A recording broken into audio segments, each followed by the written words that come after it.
The Last Protest.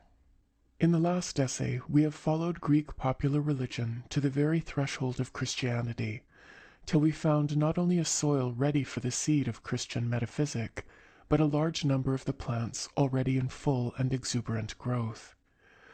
A complete history of Greek religion ought, without doubt, to include at least the rise of Christianity and the growth of the Orthodox Church. But of course the present series of studies does not aim at completeness. We will take the Christian theology for granted, as we took the classical Greek philosophy, and will finish with a brief glance at the pagan reaction of the 4th century, when the old religion, already full of allegory, mysticism, asceticism, and oriental influences, raised itself for a last indignant stand against the all-prevailing deniers of the gods. This period, however, admits a rather simpler treatment than the others. It so happens that for the last period of paganism, we actually possess an authoritative statement of doctrine, something between a creed and a catechism. It seems to me a document so singularly important, and as far as I can make out, so little known, that I shall venture to print it entire. A creed or catechism is, of course, not at all the same thing as the real religion of those who subscribe to it. The rules of metre are not the same thing as poetry. The rules of cricket, if the analogy may be excused, are not the same thing as good play. Nay, more, a man states in his creed only the articles which he thinks it right to assert positively against those who think otherwise. His deepest and most practical beliefs are those on which he acts without question, which have never occurred to him as being open to doubt. If you take on the one hand a number of persons who have accepted the same creed, but lived in markedly different ages and societies, with markedly different standards of thought and conduct, and on the other an equal number who profess different creeds, but live in the same general environment, I think there will probably be more real identity of religion in the latter group. Take 3 Orthodox Christians, enlightened according to the standards of their time, in the 4th, the 16th, and the 20th centuries respectively. I think you will find more profound differences of religion between them than between a Methodist, a Catholic, a Freethinker, and even perhaps a well-educated Buddhist or Brahmin at the present day, provided you take the most generally enlightened representatives of each class. Still, when a student is trying to understand the inner religion of the ancients, he realizes how immensely valuable a creed or even a regular liturgy would be. Literature enables us sometimes to approach pretty close, in various ways, to the minds of certain of the great men of antiquity, and understand how they thought and felt about a good many subjects. At times one of these subjects is the accepted religion of their society. We can see how they criticized it or rejected it, but it is very hard to know from their reactions against it what that accepted religion really was. Who, for instance, knows Herodotus's religion? He talks in his penetrating and garrulous way, sometimes for children and sometimes for philosophers, as Gibbon puts it, about everything in the world. But at the end of his book you find that he has not opened his heart on this subject.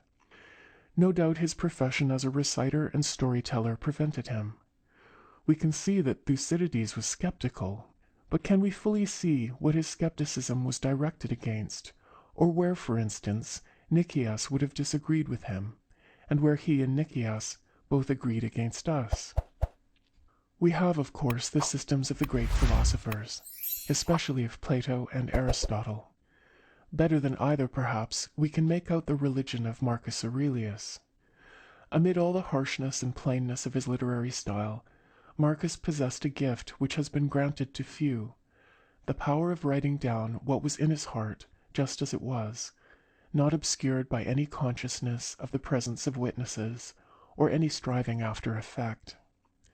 He does not seem to have tried deliberately to reveal himself, yet he has revealed himself in that short personal notebook almost as much as the great inspired egotists Rousseau and St. Augustine.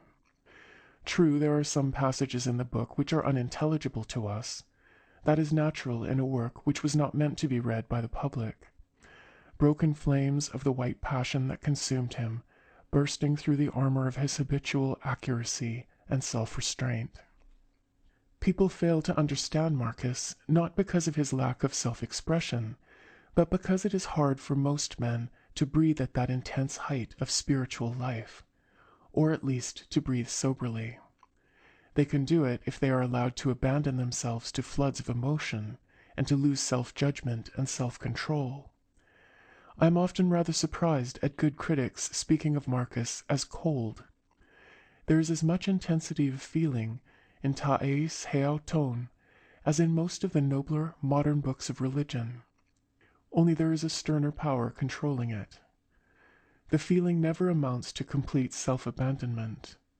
The guiding power never trembles upon its throne, and the emotion is severely purged of earthly dross. That being so, we children of earth respond to it less readily. Still, whether or no we can share Marcus's religion, we can at any rate understand most of it. But even then we reach only the personal religion of a very extraordinary man. We are not much nearer to the religion of the average educated person, the background against which Marcus, like Plato, ought to stand out. I believe that our conceptions of it are really very vague and various. Our great-grandfathers who read Tully's Offices and Ends were better informed than we. But there are many large and apparently simple questions about which, even after reading Cicero's philosophical translations, scholars probably feel quite uncertain.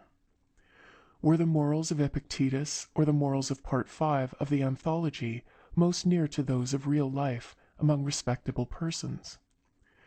Are there not subjects on which Plato himself sometimes makes our flesh creep? What are we to feel about slavery, about the exposing of children? True, slavery was not peculiar to antiquity.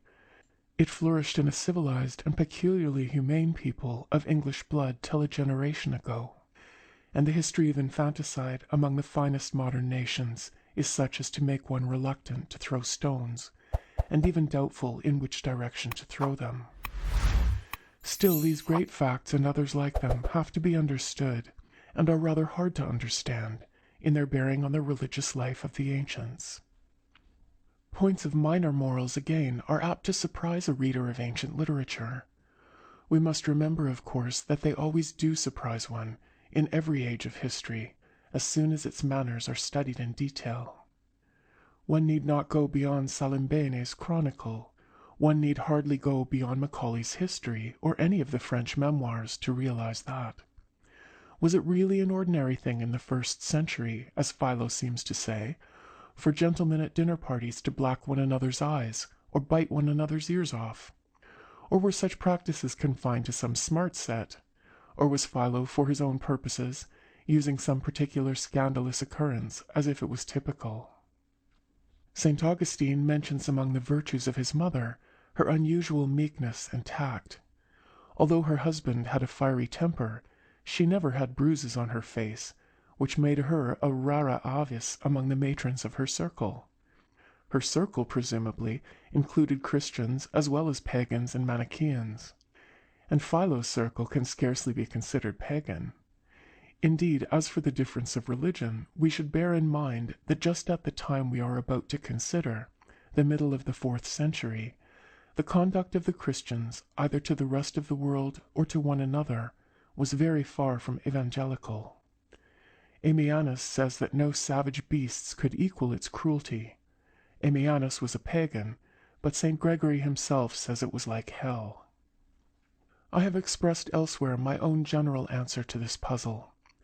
Not only in early Greek times, but throughout the whole of antiquity, the possibility of all sorts of absurd and atrocious things lay much nearer.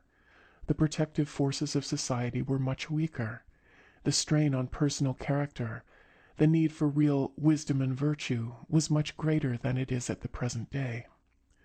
That is one of the causes that makes antiquity so interesting. Of course, different periods of antiquity varied greatly, both in the conventional standard demanded and in the spiritual force which answered or surpassed the demand.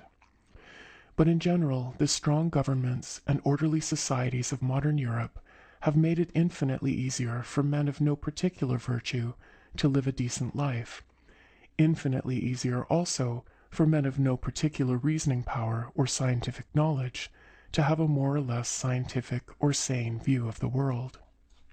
That, however, does not carry us far towards solving the main problem. It brings us no nearer to knowledge of anything that we may call typically a religious creed or an authorized code of morals, in any age, from Hesiod to Marcus Aurelius. The book which I have ventured to call a creed or catechism is the work of Sallustius, About the Gods and the World, a book, I should say, about the length of the Scottish Shorter Catechism. It is printed in the 3rd volume of Mullach's Fragmenta Philosophorum. Apart from that, the only edition generally accessible, and that is rare, is a 12th published by Alatius in 1539. Aureli's brochure of 1821 seems to be unprocurable. The author was in all probability that Sallustius who is known to us as a close friend of Julian before his accession, and a backer or inspirer of the emperor's efforts to restore the old religion. He was concerned in an educational edition of Sophocles, the 7 selected plays now extant, with a commentary. He was given the rank of prefect in 362, that of consul in 363. One must remember, of course, that in that rigorous and ascetic court, high rank connoted no pomp or luxury. Julian had dismissed the 1,000 hairdressers, the innumerable cooks and eunuchs of his Christian predecessor.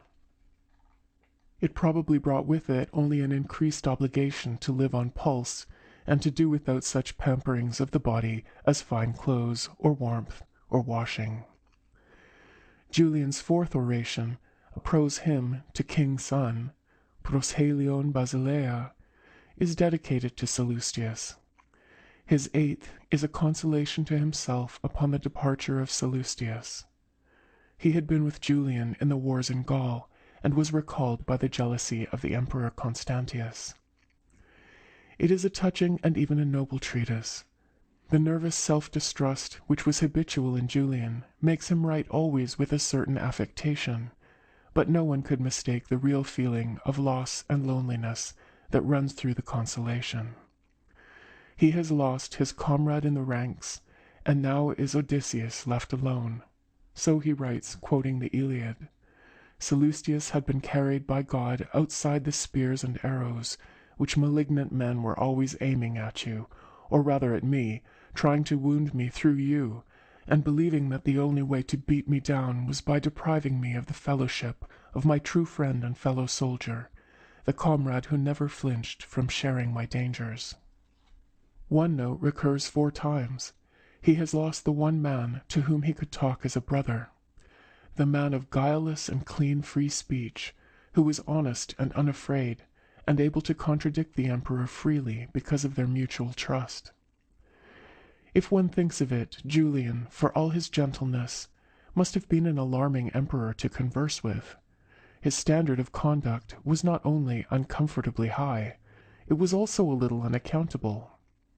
The most correct and blameless court officials must often have suspected that their master looked upon them as simply wallowing in sin, and that feeling does not promote ease or truthfulness.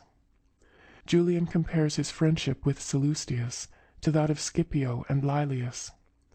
People said of Scipio that he only carried out what Laelius told him. Is that true of me? Julian asks himself. Have I only done what Sallustius told me? His answer is sincere and beautiful. Quaina taphilon. It little matters who suggested and who agreed to the suggestion. His thoughts, and any credit that came from the thoughts, are his friends as much as his own. We happen to hear from the Christian Theodoret that on one occasion when Julian was nearly goaded into persecution of the Christians, it was Sallustius who recalled him to their fixed policy of toleration. Sallustius, then, may be taken to represent in the most authoritative way the pagan reaction of Julian's time in its final struggle against Christianity. He was, roughly speaking, a Neoplatonist, but it is not as a profound philosopher that he writes. It is only that Neoplatonism had permeated the whole atmosphere of the age. Footnote: many of his sections come straight from Plotinus, 14 and 15 perhaps from Porphyry's letter to Marcella, an invaluable document for the religious side of Neoplatonism. A few things, prayer to the souls of the dead in 4, to the cosmos in 17, the doctrine of Tuke in 9, are definitely un-Platinian, probably concessions to popular religion. End footnote. The strife of the philosophical sects had almost ceased. Just as Julian's mysticism made all gods and almost all forms of worship into one, so his enthusiasm for Hellenism revered, nay idolized, almost all the great philosophers of the past. They were all trying to say the same ineffable thing, all lifting mankind towards the knowledge of God.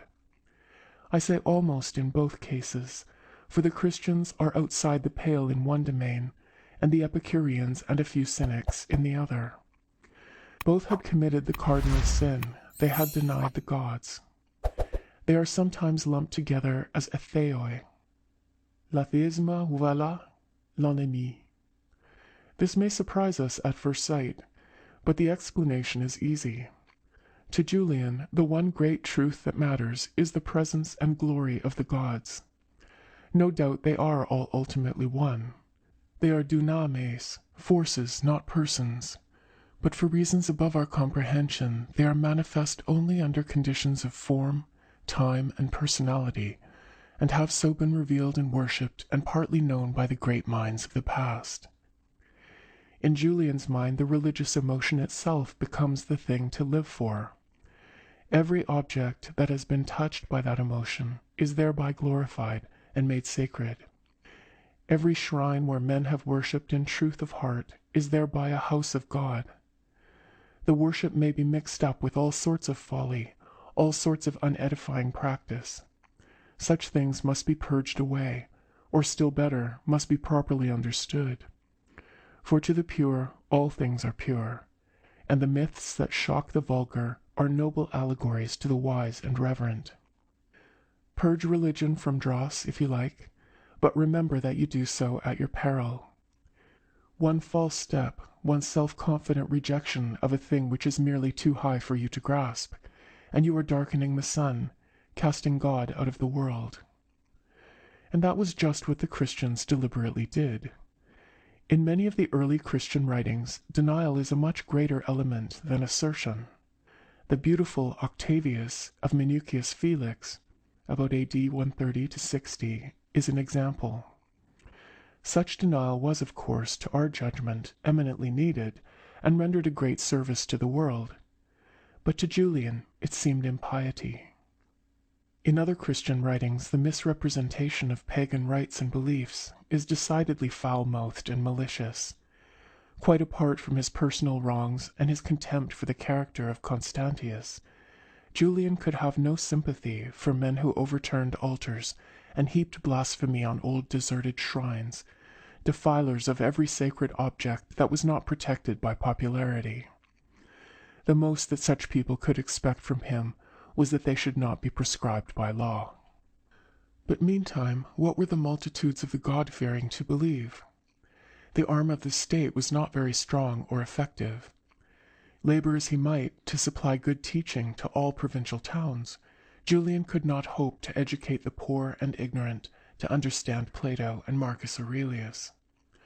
For them, he seems to say, all that is necessary is that they should be pious and God-fearing in their own way.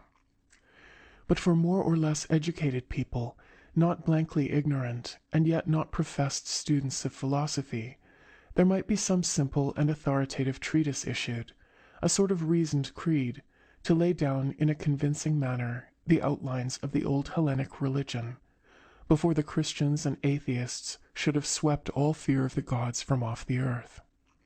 The treatise is this work of Sallustius. The Christian fathers from Minucius Felix onward have shown us what was the most vulnerable point of paganism, the traditional mythology. Sallustius deals with it at once. The acroates, or pupil, he says in section 1, needs some preliminary training. He should have been well brought up, should not be incurably stupid, and should not have been familiarized with foolish fables. Evidently the mythology was not to be taught to children. He enunciates certain postulates of religious thought, viz., that God is always good and not subject to passion or to change, and then proceeds straight to the traditional myths. In the first place, he insists that they are what he calls divine, that is, they are inspired, or have some touch of divine truth in them. This is proved by the fact that they have been uttered, and sometimes invented, by the most inspired poets and philosophers, and by the gods themselves in oracles, a very characteristic argument. The myths are all expressions of God and of the goodness of God, but they follow the usual method of divine revelation, to wit, mystery and allegory. The myths state clearly the one tremendous fact that the gods are. That is what Julian cared about and the Christians denied. What they are, the myths reveal only to those who have understanding. Quote, "The world itself is a great myth, in which bodies and inanimate things are visible, souls and minds invisible. But admitting all this, how comes it that the myths are so often absurd and even immoral?" Unquote. For the usual purpose of mystery and allegory, in order to make people think. The soul that wishes to know God must make its own effort. It cannot expect simply to lie still and be told. The myths, by their obvious falsity and absurdity on the surface, stimulate the mind capable of religion to probe deeper. He proceeds to give instances, and chooses at once myths that had been for generations the mock of the skeptic, and in his own day furnished abundant ammunition for the artillery of Christian polemic. He takes first Hesiod's story of Cronos swallowing his children, then the judgment of Paris, then along comes a long and earnest explanation of the myth of Attis and the mother of the gods. It is on the face of it a story highly discreditable both to the heart and the head of those august beings, and though the rites themselves do not seem to have been in any way improper, the Christians naturally attacked the pagans and Julian personally for countenancing the worship. Sallustius's explanation is taken directly from Julian's fifth oration in praise of the Great Mother, and reduces the myth and the ritual to an expression of the adventures of the soul seeking God. So much for the whole traditional mythology. It has been explained completely away and made subservient to philosophy and edification, while it can still be used as a great wellspring of religious emotion. For the explanations given by Sallustius and Julian are never rationalistic. They never stimulate a spirit of skepticism, always a spirit of mysticism and reverence. And lest by chance even this reverent theorizing should have been somehow lacking in insight or true piety, Sallustius ends with the prayer, quote, "When I say these things concerning the myths, may the gods themselves and the spirits of those who wrote the myths be gracious to me." Unquote. He now leaves mythology and turns to the first cause. It must be one, and it must be present in all things. Thus it cannot be life, for if it were, all things would be alive. By a Platonic argument in which he will still find some philosophers to follow him, he proves that everything which exists because of some goodness in it, and thus arrives at the conclusion that the first cause is to agathon, the good. The gods are emanations or forces issuing from the good. The makers of this world are secondary gods. Above them are the makers of the makers. Above all, the One. Next comes a proof that the world is eternal, a very important point of doctrine. Next, that the soul is immortal. Next, a definition of the workings of divine providence, fate, and fortune. A fairly skillful piece of dialectic dealing with a hopeless difficulty. Next come virtue and vice, and in a dead and perfunctory echo of Plato's Republic, an enumeration of the good and bad forms of human society. The questions which vibrated with life in free Athens had become meaningless to a despot-governed world. Then follows more adventurous matter. First a chapter headed, "Whence evil things come, and that there is no phusis kakou, evil is not a real thing." It is perhaps best, he says, to observe at once that since the gods are good and make everything, there is no positive evil. There is only absence of good, just as there is no positive darkness, only absence of light. What we call evils arise only in the activities of men, and even here no one ever does evil for the sake of evil. Quote, "One who indulges in some pleasant vice thinks the vice bad, but his pleasure good. A murderer thinks the murder bad, but the money he will get by it good. One who injures an enemy thinks the injury bad, but the being quits with his enemy good," end quote, and so on. The evil acts are all done for the sake of some good, but human souls, being very far removed from the original flawless divine nature, make mistakes or sins. One of the great objects of the world, he goes on to explain, of gods, men, and spirits, of religious institutions and human laws alike, is to keep the souls from these errors and to purge them again when they have fallen. Next comes a speculative difficulty. Sallustius has called the world, quote, "eternal in the fullest sense," unquote. That is, it always has been and always will be. And yet it is made by the gods. How are these statements compatible? If it was made, there must have been a time before it was made. The answer is ingenious. It is not made by a handicraft as a table is. It is not begotten as a son by a father. It is the result of a quality of God, just as light is the result of a quality of the sun. The sun causes light, but the light is there as soon as the sun is there. The world is simply the other side, as it were, of the goodness of God, and has existed as long as that goodness has existed. Next come some simpler questions about man's relation to the gods. In what sense can we say that the gods are angry with the wicked, or are appeased by repentance? Sallustius is quite firm. The gods cannot ever be glad, for that which is glad is also sorry, cannot be angry, for anger is a passion, and obviously they cannot be appeased by gifts or prayers. Even men, if they are honest, require higher motives than that. God is unchangeable, always good, always doing good. If we are good, we are nearer to the gods, and we feel it. If we are evil, we are separated further from them. It is not that they are angry. It is our sins that hide them from us and prevent the goodness of God from shining into us. If we repent, again we do not make any change in God. We only, by the conversion of our soul towards the divine, heal our own badness and enjoy again the goodness of the gods. To say that the gods turn away from the wicked would be like saying that the sun turns away from a blind man. Why then do we make offerings and sacrifices to the gods, when the gods need nothing and can have nothing added to them? We do so in order to have more communion with the gods. The whole temple service, in fact, is an elaborate allegory, a representation of the divine government of the world. The custom of sacrificing animals had died out some time before this.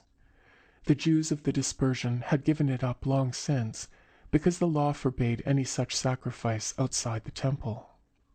When Jerusalem was destroyed, Jewish sacrifice ceased altogether.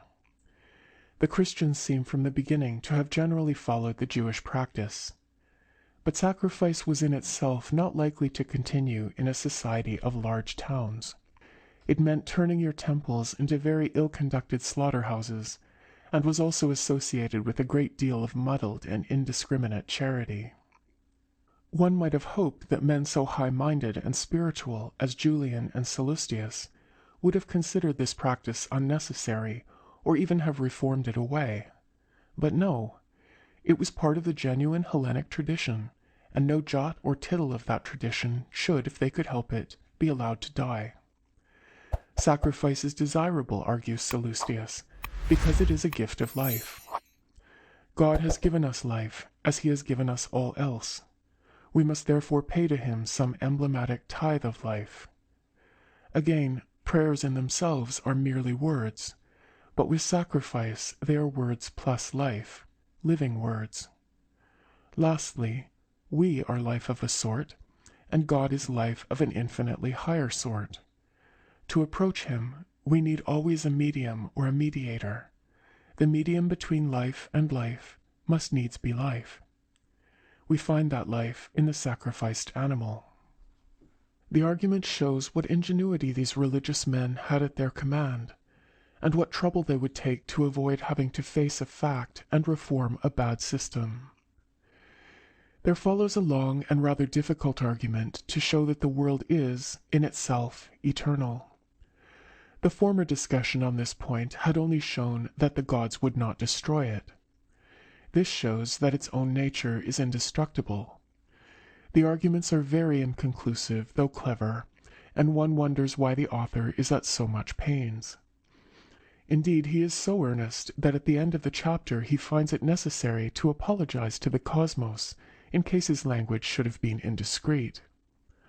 The reason, I think, is that the Christians were still, as in apostolic times, pinning their faith to the approaching end of the world by fire.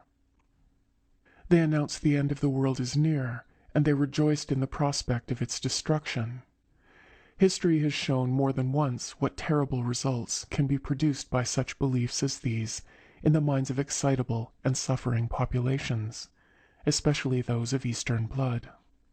It was widely believed that Christian fanatics had from time to time actually tried to light fires which should consume the accursed world, and thus hasten the coming of the kingdom which should bring such incalculable rewards to their own organization, and plunge the rest of mankind in everlasting torment.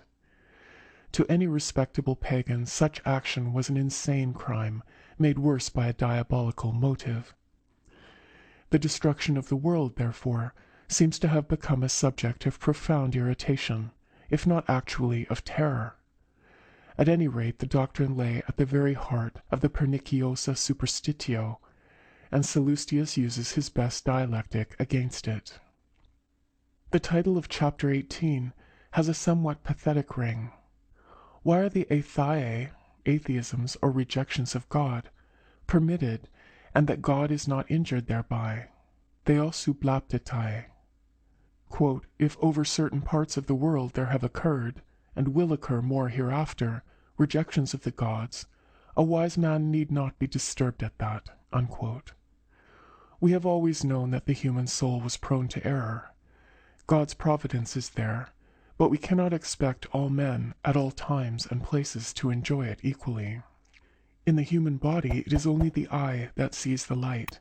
The rest of the body is ignorant of the light.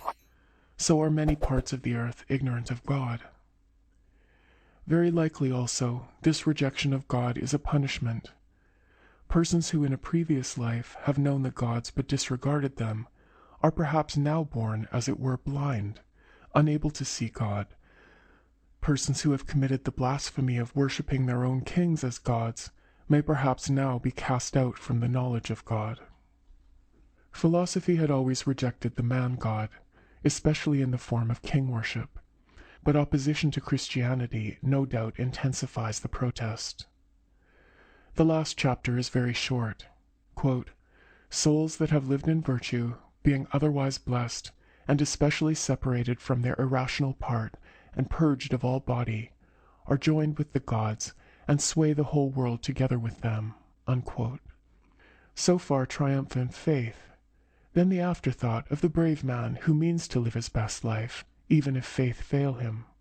Quote, but even if none of these rewards came to them, still virtue itself, and the joy and glory of virtue, and the life that is subject to no grief and no master, would be enough to make blessed those who have set themselves to live in virtue and have succeeded.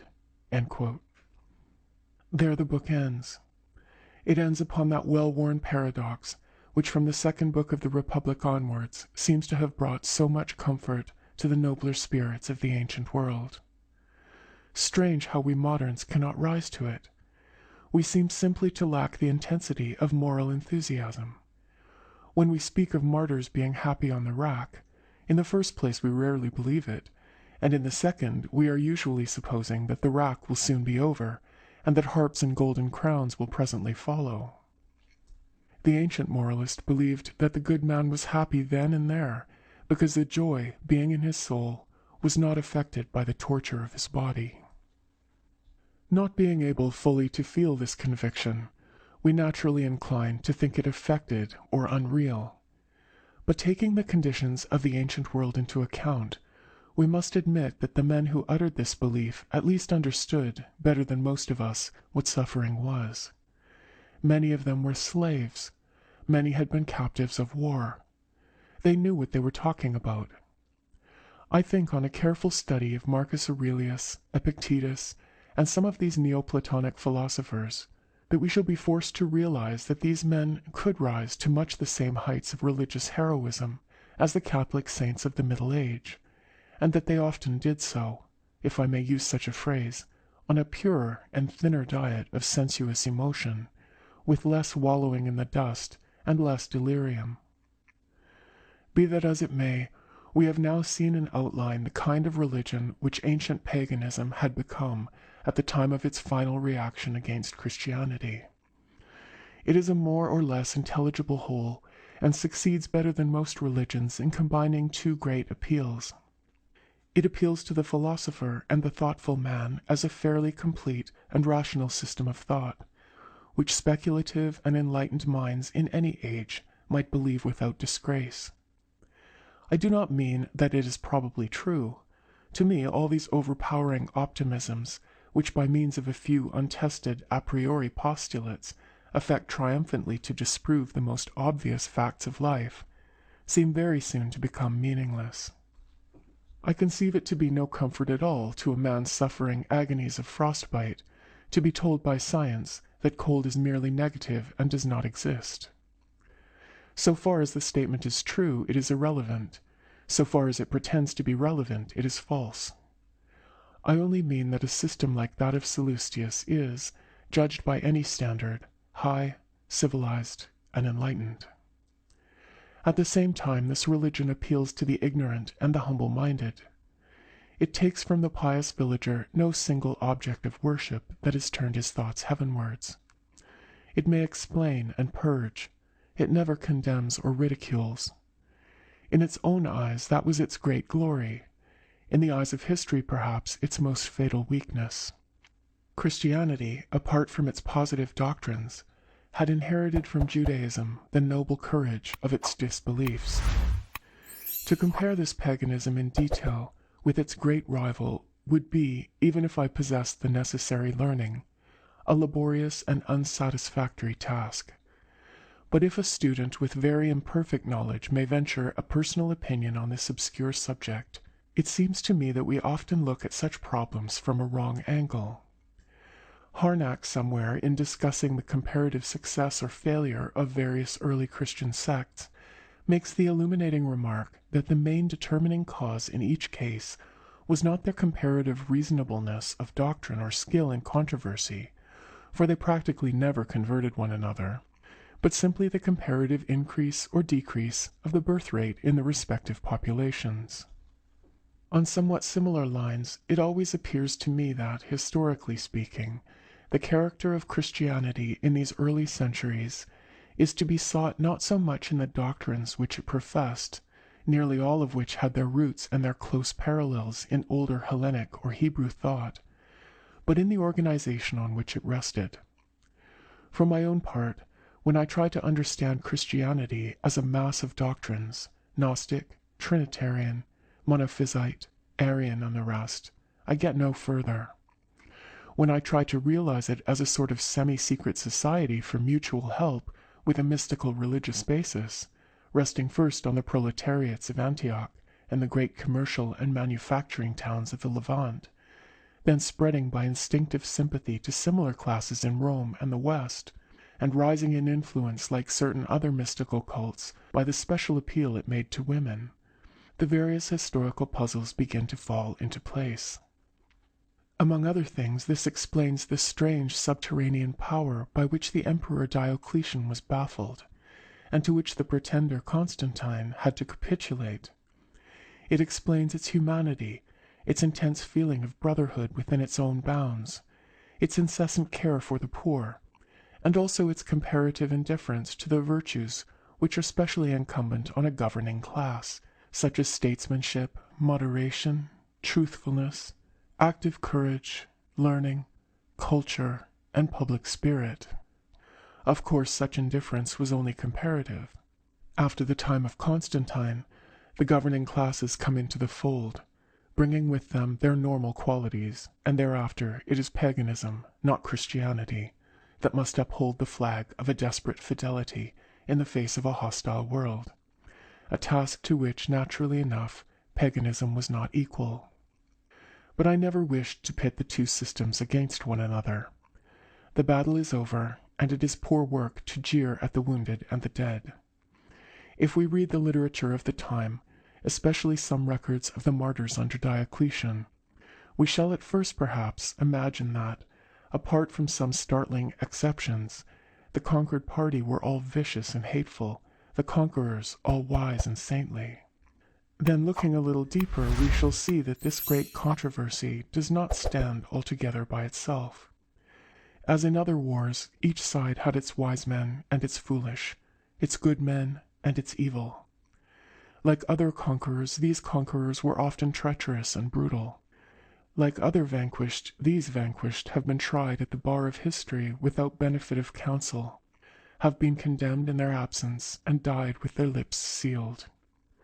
The polemic literature of Christianity is loud and triumphant. The books of the pagans have been destroyed. Only an ignorant man will pronounce a violent or bitter judgment here. The minds that are now tender, timid, and reverent in their orthodoxy would probably in the 3rd or 4th century have sided with the old gods, those of more daring and Puritan temper with the Christians. The historian will only try to have sympathy and understanding for both. They are all dead now, Diocletian and Ignatius, Cyril and Hypatia, Julian and Basil, Athanasius and Arius. Every party has yielded up its persecutors and its martyrs, its hates and slanders and aspirations and heroisms, to the arms of that great silence whose secrets they all claimed so loudly to have read. Even the dogmas for which they fought might seem to be dead too, for if Julian and Sallustius, Gregory and John Chrysostom were to rise again and see the world as it now is, they would probably feel their personal differences melt away in comparison with the vast difference between their world and this. They fought to the death about this credo and that, but the same spirit was in all of them. In the words of one who speaks with greater knowledge than mine, quote, "The most inward man in these 4 contemporaries is the same. It is the spirit of the 4th century." Unquote. Dieselbe Seelenstimmung, derselbe Spiritualismus. Also the same passionate asceticism. All through antiquity, the fight against luxury was a fiercer and stronger fight than comes into our modern experience. There was not more objective luxury in any period of ancient history than there is now. There was never anything like so much. But there does seem to have been more subjective abandonment to physical pleasure, and concomitantly a stronger protest against it. From some time before the Christian era, it seems as if the subconscious instinct of humanity was slowly rousing itself for a great revolt against the long intolerable tyranny of the senses over the soul, and by the 4th century the revolt threatened to become all-absorbing. The Emperor Julian was probably as proud of his fireless cell and the crowding lice in his beard and cassock as an average Egyptian monk. The ascetic movement grew, as we all know, to be measureless and insane. It seemed to be almost another form of lust, and to have the same affinities with cruelty. But it has probably rendered priceless help to us who come afterwards. The insane ages have often done service for the sane, the harsh and suffering ages for the gentle and well-to-do. Sophrosyne, however we try to translate it, temperance, gentleness, the spirit that in any trouble thinks and is patient, that saves and not destroys, is the right spirit, and it is to be feared that none of these 4th century leaders, neither the fierce bishops with their homilies on charity, nor Julian and Sallustius with their worship of Hellenism, come very near to that classic ideal. To bring back that note of Sophrosyne, I will venture, before proceeding to the 4th century pagan creed, to give some sentences from an earlier pagan prayer. It is cited by Stobaeus from a certain Eusebius, a late Ionic Platonist, of whom almost nothing is known, not even the date at which he lived. But the voice sounds like that of a stronger and more sober age. May I be no man's enemy, it begins, and may I be the friend of that which is eternal and abides. May I never quarrel with those nearest to me, and if I do, may I be reconciled quickly. May I never devise evil against any man. If any devise evil against me, may I escape uninjured, and without the need of hurting him. May I love, seek, and attain only that which is good. May I wish for all men's happiness and envy none. May I never rejoice in the ill fortune of one who has wronged me. When I have done or said what is wrong, may I never wait for the rebuke of others, but always rebuke myself until I make amends. May I win no victory that harms either me or my opponent. May I reconcile friends who are wroth with one another. May I, to the extent of my power, give all needful help to my friends, and to all who are in want. May I never fail a friend in danger. When visiting those in grief, may I be able by gentle and healing words to soften their pain. May I respect myself. May I always keep tame that which rages within me. May I accustom myself to be gentle, and never be angry with people because of circumstances. May I never discuss who is wicked and what wicked things he has done, but know good men and follow in their footsteps. There is more of it. How unpretending it is, and yet how searching. And in the whole there is no petition for any material blessing, and most striking of all, it is addressed to no personal God. It is pure prayer. Of course, to some it will feel thin and cold. Most men demand of their religion more outward and personal help, more physical ecstasy, a more heady atmosphere of illusion. No one man's attitude towards the uncharted can be quite the same as his neighbor's. In part instinctively, in part superficially and self-consciously, each generation of mankind reacts against the last. The grown man turns from the lights that were thrust upon his eyes in childhood. The son shrugs his shoulders at the watchwords that thrilled his father, and with varying degrees of sensitiveness or dullness, of fuller or more fragmentary experience, writes out for himself the manuscript of his creed. Yet even for the wildest or bravest rebel, that manuscript is only a palimpsest. On the surface all is new writing, clean and self-assertive. Underneath, dim but indelible in the very fibers of the parchment, lie the characters of many ancient aspirations and raptures and battles which his conscious mind has rejected or utterly forgotten. And forgotten things, if there be real life in them, will sometimes return out of the dust, vivid to help still in the forward groping of humanity. A religious system like that of Eusebius or Marcus, or even Sallustius, was not built up without much noble life and strenuous thought, and a steady passion for the knowledge of God. Things of that make do not, as a rule, die forever. Saturnia Regna. Many persons who are quite prepared to admit the importance to the world of Greek poetry, Greek art, and Greek philosophy may still feel it rather a paradox to be told the Greek religion specially repays our study at the present day. Greek religion, associated with a romantic, trivial, and not very edifying mythology, has generally seemed one of the weakest spots in the armor of those giants of the old world. Yet I will venture to make for Greek religion almost as great a claim as for the thought and the literature, not only because the whole mass of it is shot through by those strange lights of feeling and imagination, and the details of it constantly wrought into beauty by that instinctive sense of artistic form which we especially associate with classical Greece, but also for two definite historical reasons. In the first place, the student of that dark and fascinating department of the human mind, which we may call religious origins, will find in Greece an extraordinary mass of material belonging to a very early date. For detail and variety, the primitive Greek evidence has no equal. And secondly, in this department as in others, ancient Greece has the triumphant, if tragic, distinction of beginning at the very bottom and struggling, however precariously, to the very summits. There is hardly any horror of primitive superstition of which we cannot find some distant traces in our Greek record.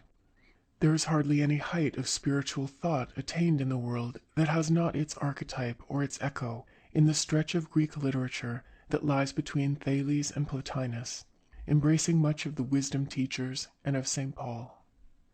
The progress of Greek religion falls naturally into three stages, all of them historically important.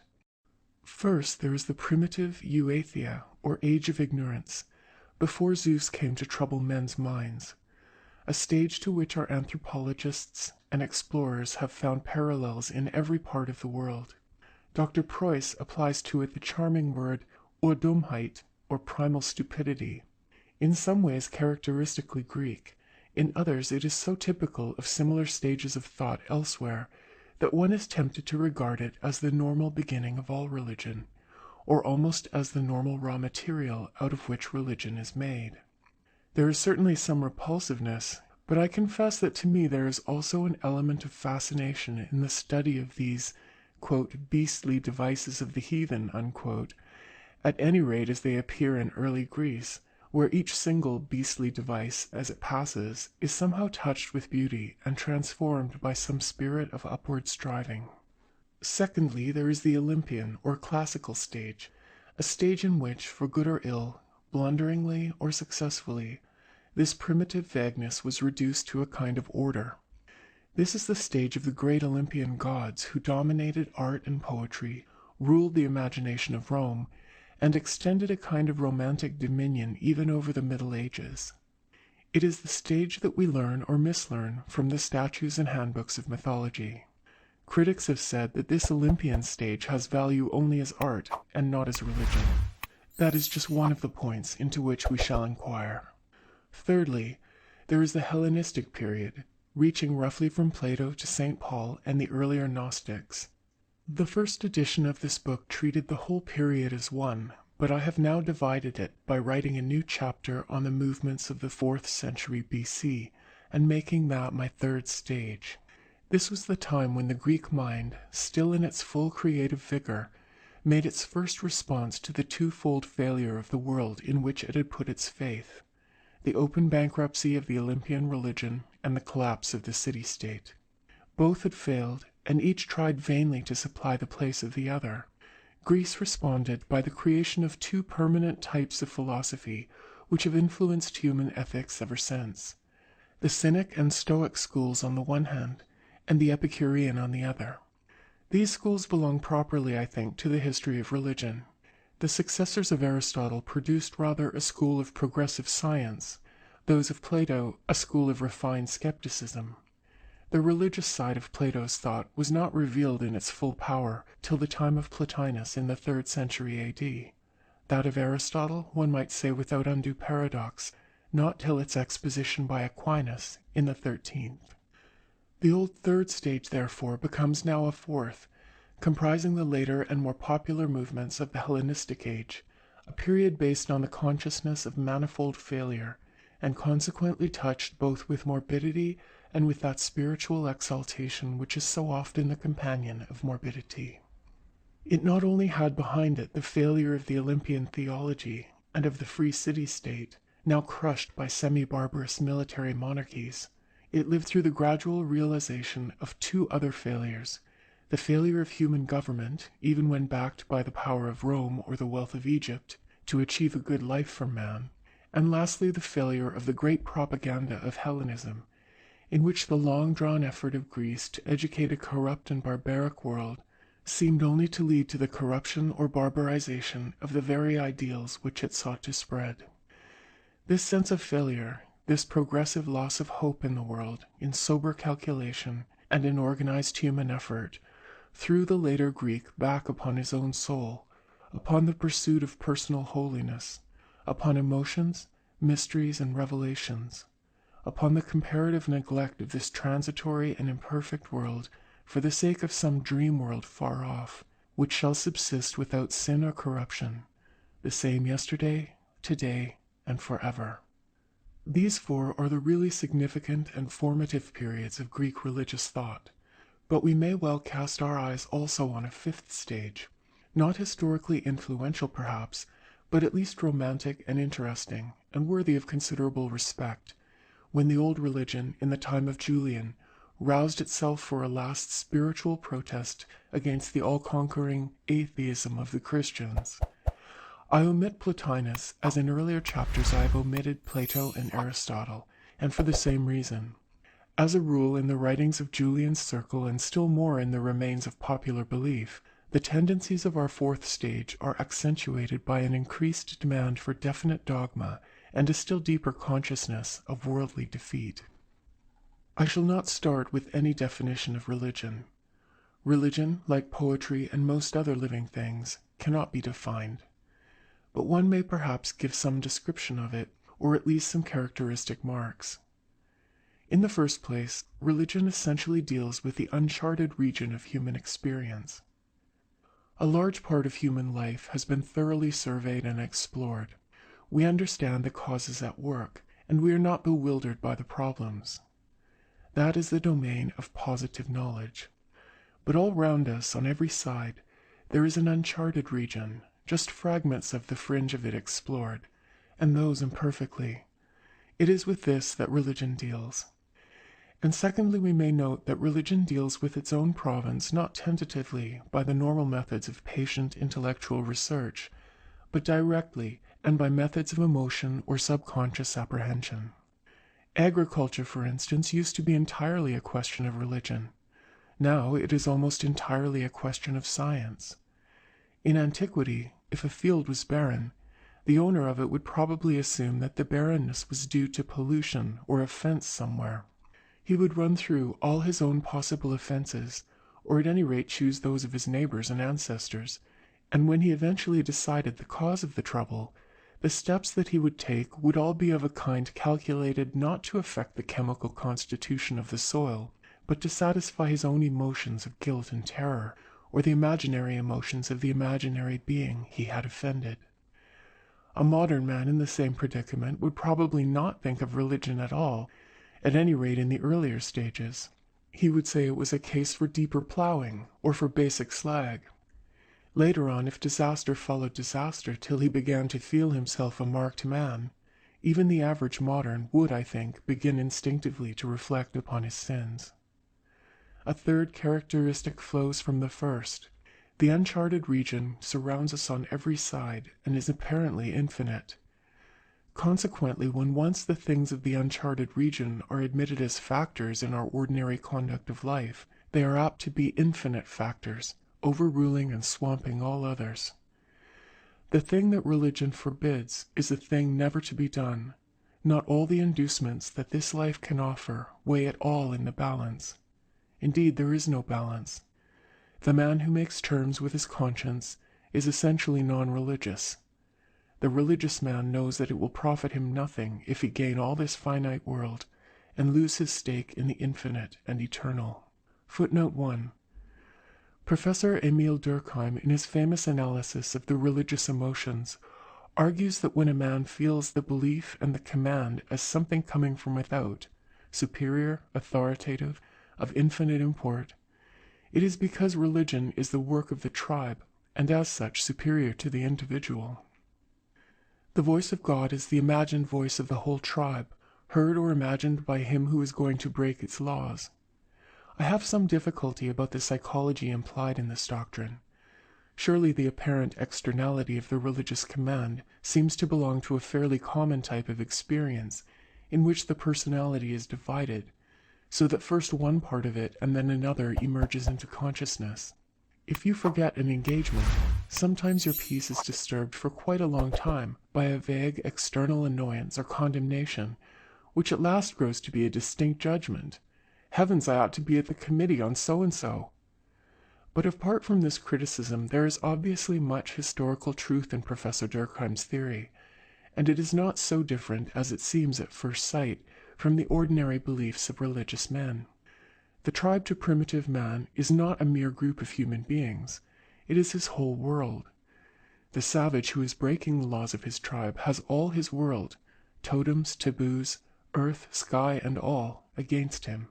He cannot be at peace with God. The position of the hero or martyr who defies his tribe for the sake of what he thinks the truth or the right can easily be thought out on these lines. He defies this false temporary cosmos in loyalty to the true and permanent cosmos. End of footnote. Am I going to draw no distinction, then, between religion and mere superstition? Not at present. Later on we may perhaps see some way to it. Superstition is the name given to a low or bad form of religion, to the kind of religion we disapprove. The line of division, if we made one, would be only an arbitrary bar thrust across a highly complex and continuous process. Does this amount to an implication that all the religions that have existed in the world are false? Not so. It is obvious indeed that most, if analyzed into intellectual beliefs, are false, and I suppose that a thoroughly orthodox member of any one of the million religious bodies that exist in the world must be clear in his mind that the other million minus one are wrong, if not wickedly wrong. That, I think, we must be clear about. Yet the fact remains that man must have some relation towards the uncharted, the mysterious tracts of life which surround him on every side. And for my own part, I am content to say that his method must be to a large extent very much what St. Paul calls pistis, or faith. That is, some attitude not of the conscious intellect, but of the whole being. Using all its powers of sensitiveness, all its feeblest and most inarticulate feelers and tentacles, in the effort somehow to touch by these that which cannot be grasped by the definite senses or analyzed by the conscious reason. What we gain thus is an insecure but a precious possession. We gain no dogma, at least no safe dogma, but we gain much more. We gain something hard to define, which lies at the heart not only of religion, but of art and poetry and all the higher strivings of human emotion. I believe that at times we actually gain practical guidance in some questions where experience and argument fail. Footnote 1. I suspect that most reforms pass through this stage. A man somehow feels clear that some new course is, for him, right, though he cannot marshal the arguments convincingly in favor of it, and may even admit that the weight of obvious evidence is on the other side. We read of judges in the 17th century who believed that witches ought to be burned, and that the persons before them were witches, and yet would not burn them, evidently under the influence of vague, half-realized feelings.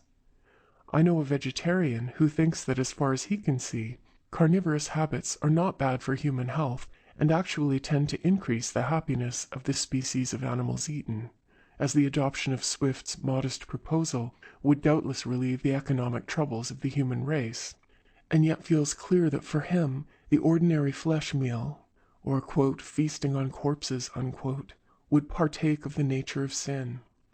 The path of progress is paved with inconsistencies, though it would be an error to imagine that the people who habitually reject any higher promptings that come to them are really any more consistent. End of footnote. That is a great work left for religion, but we must always remember two things about it. First, that the liability to error is enormous, indeed almost infinite, and second, that the results of confident error are very terrible. Probably throughout history the worst things ever done in the world on a large scale by decent people have been done in the name of religion, and I do not think that has entirely ceased to be true at the present day. All the Middle Ages held the strange, and to our judgment, the obviously insane belief that the normal result of religious error was eternal punishment, and yet by the crimes to which that false belief led them, they almost proved the truth of something very like it. The record of early Christian and medieval persecutions, which were the direct result of that one confident religious error, comes curiously near to one's conception of the wickedness of the damned. To turn to our immediate subject, I wish to put forward here what is still a rather new and unauthorized view of the development of Greek religion. Readers will forgive me if, in treating so vast a subject, I draw my outline very broadly, leaving out many qualifications and quoting only a fragment of the evidence. The things that have misled us moderns in our efforts towards understanding the primitive stage in Greek religion have been first the widespread and almost ineradicable error of treating Homer as primitive, and more generally our unconscious insistence on starting with the notion of gods.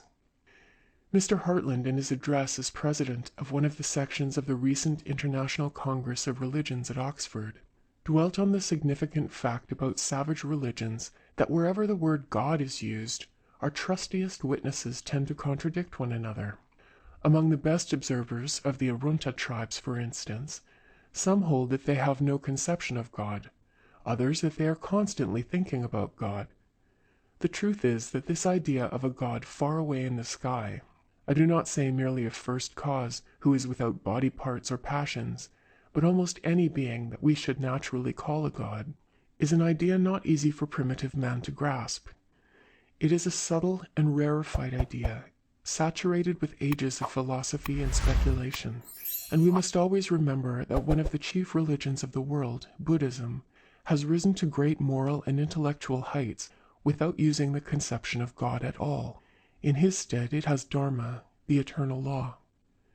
Apart from some few philosophers, both Christian and Muslim, the gods of the ordinary man have as a rule been as a matter of course anthropomorphic.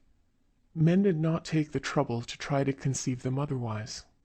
In many cases they have had the actual bodily shape of man. In almost all, they have possessed, in course of their highest development, his mind and reason and his mental attributes. It causes most of us even now something of a shock to be told by a medieval Arab philosopher that to call God benevolent or righteous, or to predicate of him any other human quality, is just as pagan and degraded as to say that he has a beard.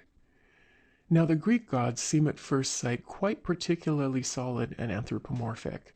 The statues and vases speak clearly, and they are mostly borne out by the literature. Of course we must discount the kind of evidence that misled Winckelmann, the mere Roman and Alexandrian art and mythology. But even if we go back to the 5th century BC, we shall find the ruling conceptions far nobler indeed, but still anthropomorphic. We find firmly established the Olympian patriarchal family, Zeus the father of gods and men, his wife Hera, his son Apollo, his daughter Athena, his brothers Poseidon and Hades, and the rest. We probably think of each feature more or less as like a statue, a habit of mind obviously wrong and indeed absurd, as if one thought of labor and grief as statues because Rodin or St. Gaudens has so represented them. And yet it was a habit into which the late Greeks themselves sometimes fell. Their arts in sculpture and painting as applied to religion had been so dangerously successful. They sharpened and made vivid an anthropomorphism which in its origin had been mostly the result of normal human laziness.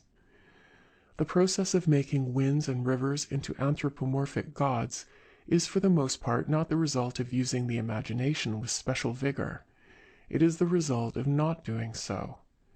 The wind is obviously alive, any fool can see that. Being alive, it blows. How? Why, naturally, just as you and I blow. It knocks things down, it shouts and dances, it whispers and talks. And unless we are going to make a great effort of the imagination and try to realize, like a scientific man, just what really happens, we naturally assume that it does these things in the normal way, in the only way we know. Even when you worship a beast or a stone, you practically anthropomorphize it. It happens indeed to have a perfectly clear shape, so you accept that.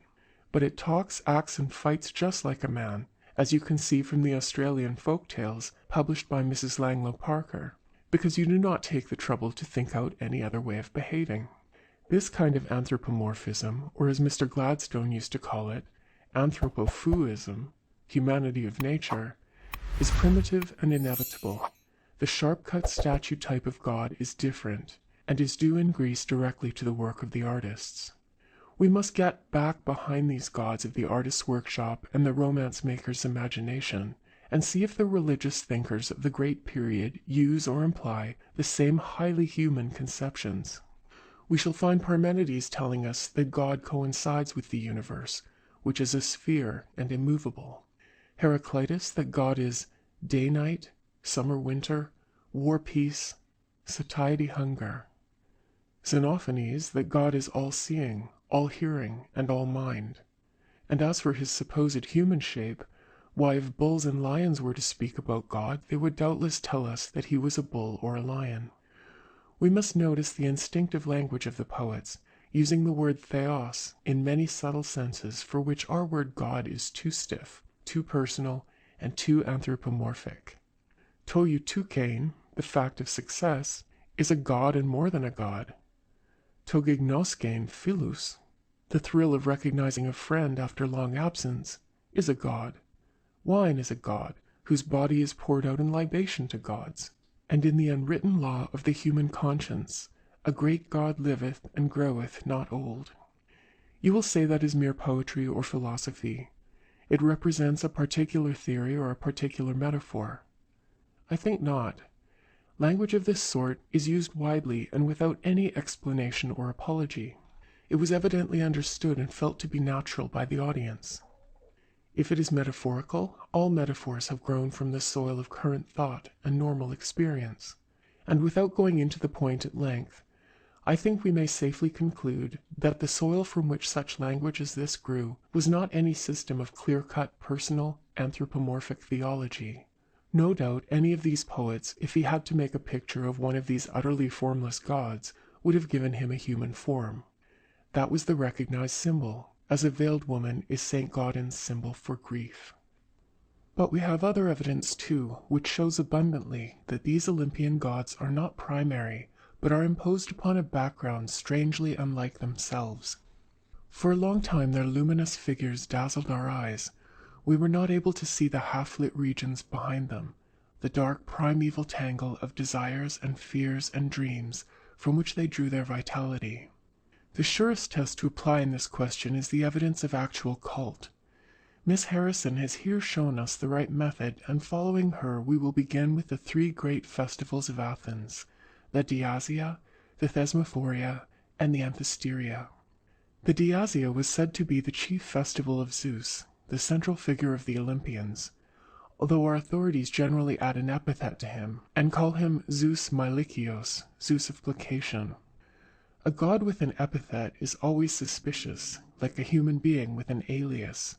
Miss Harrison's examination, in Prolegomena, pages 28 following, shows us that in the rites Zeus has no place at all. Mylikios from the beginning has a fairly secure one. On some of the reliefs, Mylikios appears not as a god, but as an enormous bearded snake, a well-known representation of underworld powers or dead ancestors. Sometimes the great snake is alone. Sometimes he rises gigantic above the small human worshippers approaching him.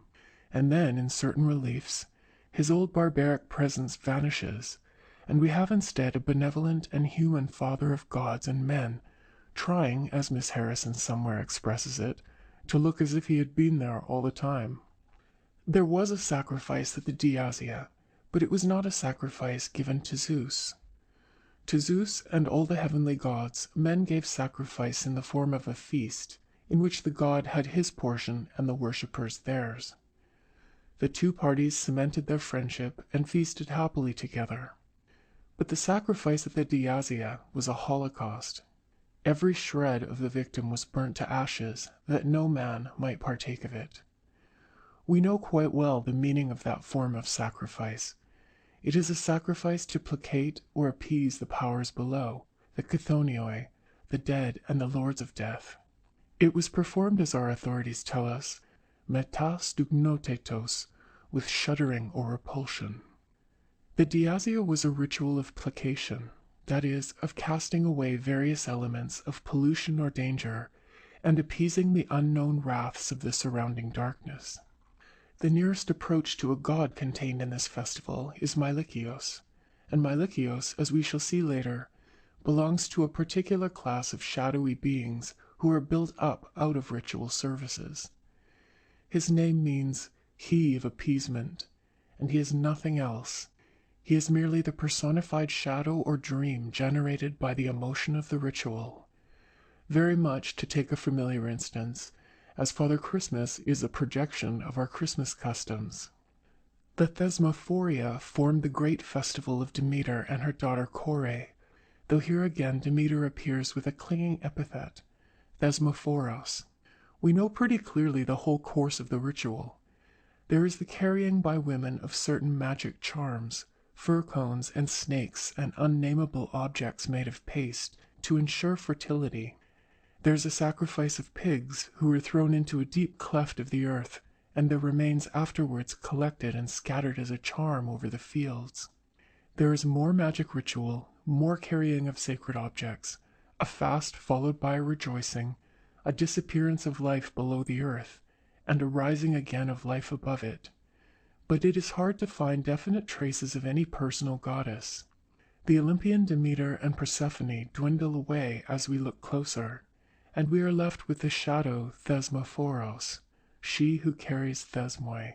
Not a substantive personal goddess, but merely a personification of the ritual itself, an imaginary charm-bearer generated by so much charm-bearing, just as Mylikios in the Diasia was generated from the ritual of appeasement.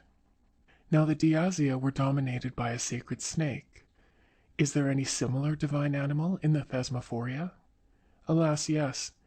Both here and still more markedly in the mysteries of Demeter and Persephone at Eleusis, we regularly find the most lovely of all goddesses, Demeter and Persephone, habitually, I will not say represented by, but dangerously associated with, a sacred sow. A pig is the one animal in Greek religion that actually had sacrifice made to it. The third feast, the Antisteria, belongs in classical times to the Olympian Dionysus, and is said to be the oldest of his feasts. On the surface there is a touch of the wine god, and he is given due official prominence. But as soon as we penetrate anywhere near the heart of the festival, Dionysus and his brother gods are quite forgotten, and all that remains is a great ritual for appeasing the dead. All the days of the feast were nefasti, of ill omen. The first day especially was estopan apophras. On it the wine jars, which were also seed and funeral jars, were opened, and the spirits of the dead let loose in the world.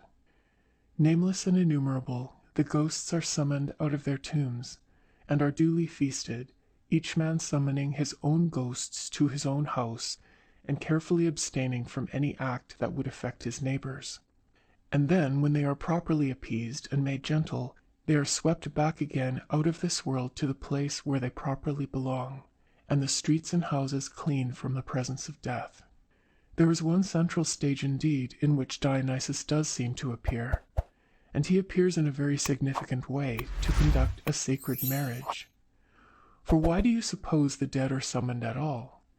What use to the tribe is the presence of all these dead ancestors? They have come, I suspect, to be born again, to begin a new life at the great spring festival. For the new births of the tribe, the new crops, the new kids, the new human beings, are of course really only the old ones returned to earth. The important thing is to get them properly placated and purified, free from the contagion of ancient sin or underworld anger. For nothing is so dangerous as the presence of what I may call raw ghosts. The Antisteria contained, like other feasts of the kind, a hieros gamos, or holy marriage, between the wife of the basileus, or sacred king, and the imaginary god. Whatever reality there ever was in the ceremony has apparently by classical times faded away. But the place where the god received his bride is curious. It was called the Bucolion, or bull shed. It was not originally the home of an anthropomorphic god, but of a divine animal. Thus, in each of these great festivals, we find that the Olympian gods vanish away, and we are left with three things only. First, with an atmosphere of religious dread. Second, with a whole sequence of magical ceremonies, which in two at least of the three cases produce a kind of strange, personal emanation of themselves, the appeasements producing Mylikios, the charm-bearings Thesmophoros, and thirdly, with a divine or sacred animal. In the Diasia, we find the old superhuman snake, who reappears so ubiquitously throughout Greece, the regular symbol of the underworld powers, especially the hero or dead ancestor. Why the snake was so chosen we can only surmise. He obviously lived underground. His home was among the Chthoniae, the earth people. Also, says the Scholiast to Aristophanes in Plutarch 5:33, he was a type of new birth because he throws off his old skin and renews himself. And if that in itself is not enough to show his supernatural power, what normal earthly being could send his enemies to death by one little pinprick, as some snakes can? In the Thesmophoria we found sacred swine, and the reason given by the ancients is no doubt the right one.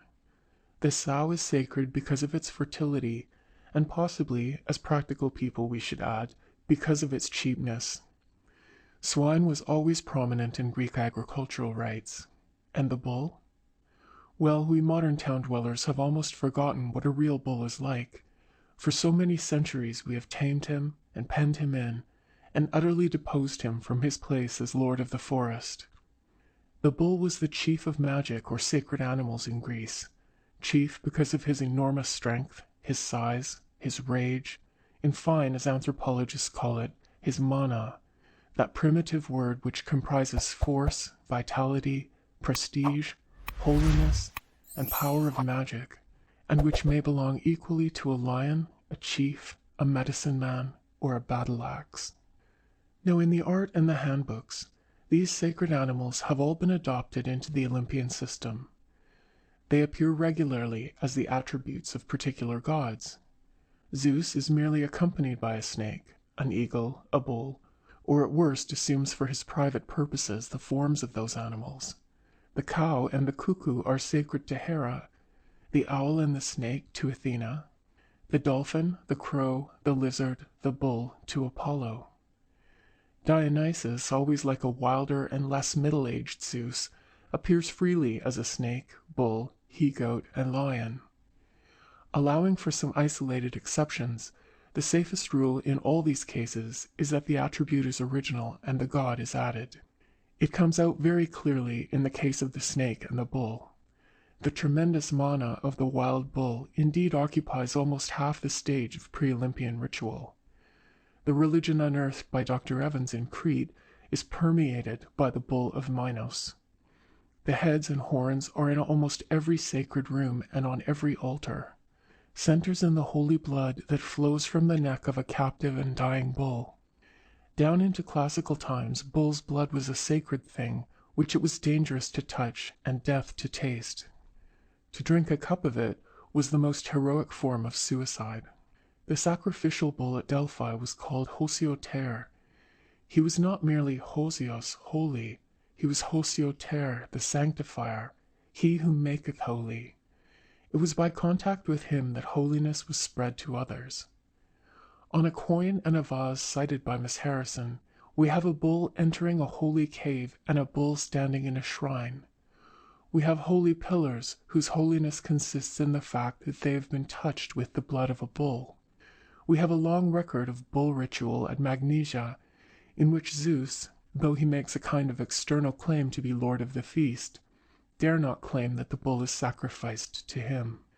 Zeus has a ram to himself and stands apart, showing but a weak and shadowy figure beside the original Holy One.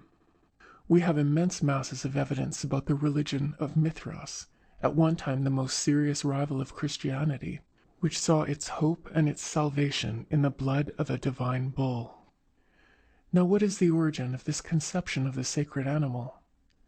It was first discovered and explained with almost prophetic insight by Dr. Robertson Smith. The origin is what he calls a sacramental feast.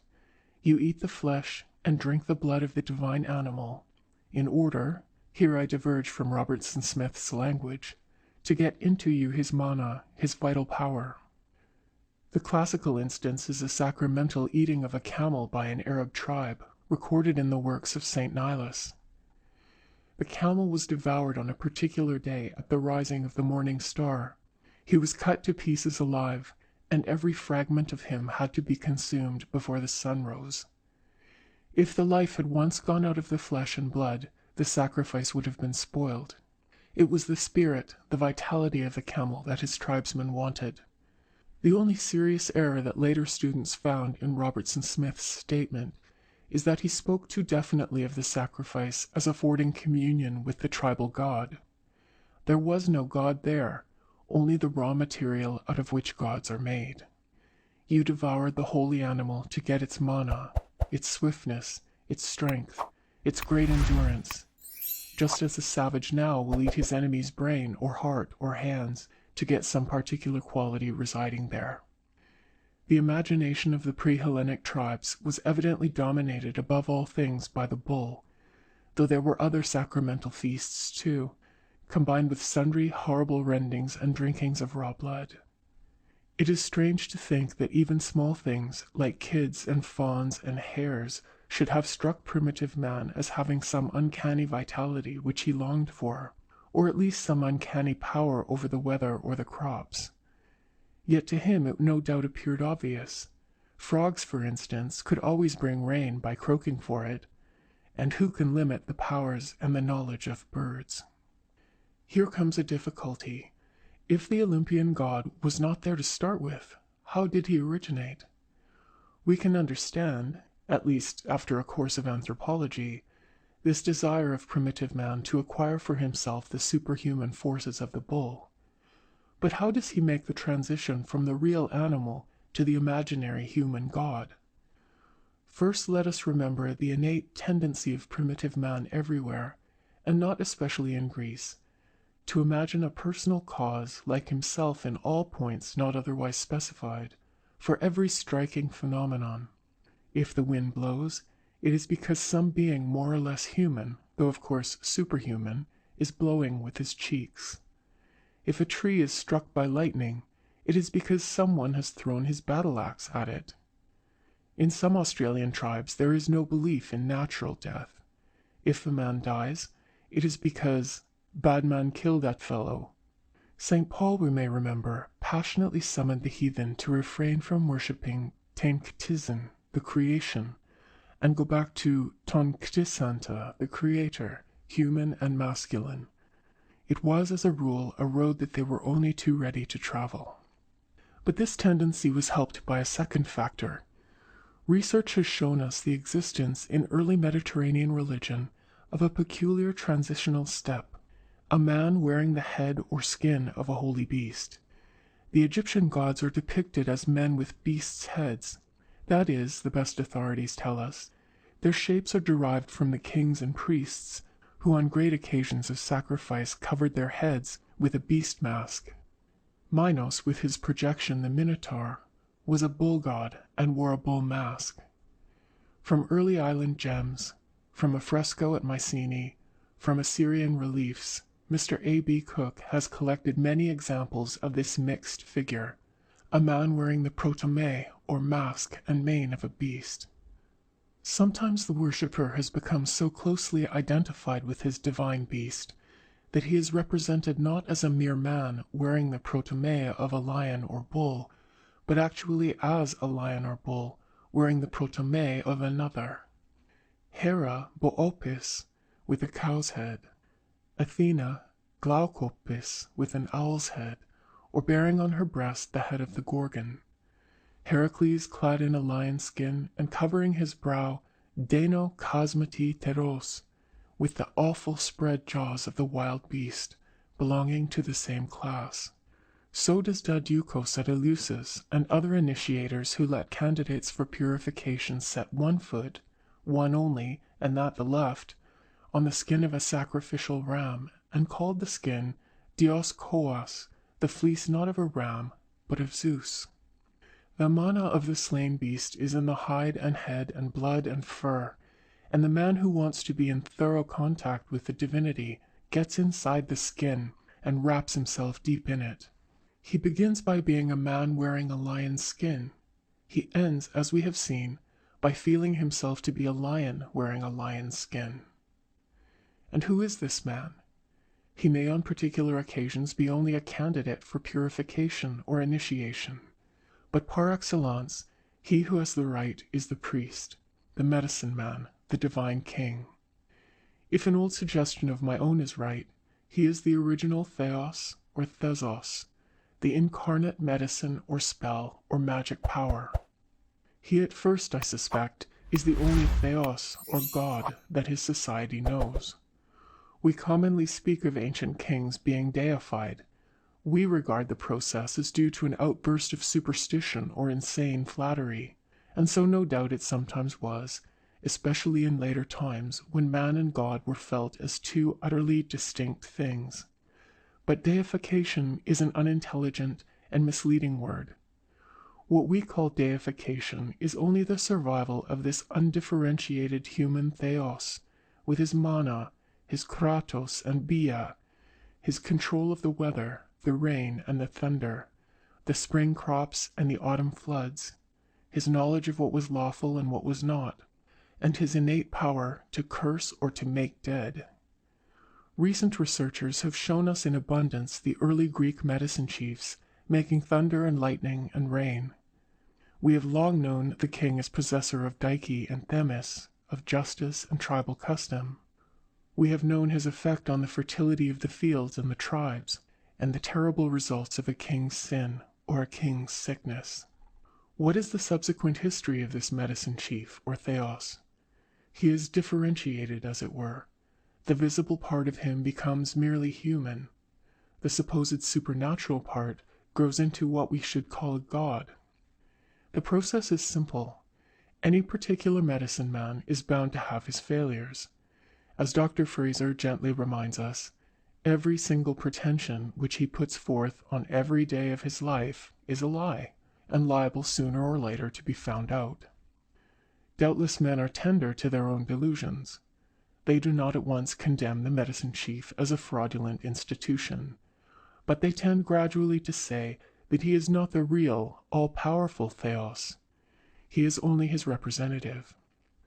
The real theos, tremendous, infallible, is somewhere far away, hidden in clouds perhaps, on the summit of some inaccessible mountain.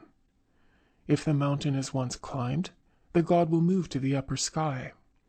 The medicine chief meanwhile stays on earth, still influential.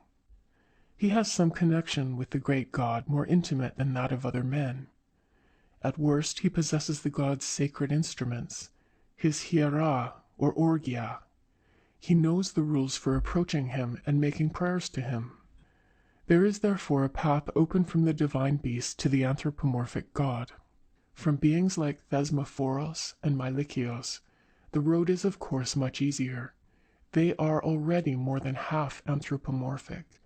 They only lack the concreteness, the lucid shape, and the detailed personal history of the Olympians.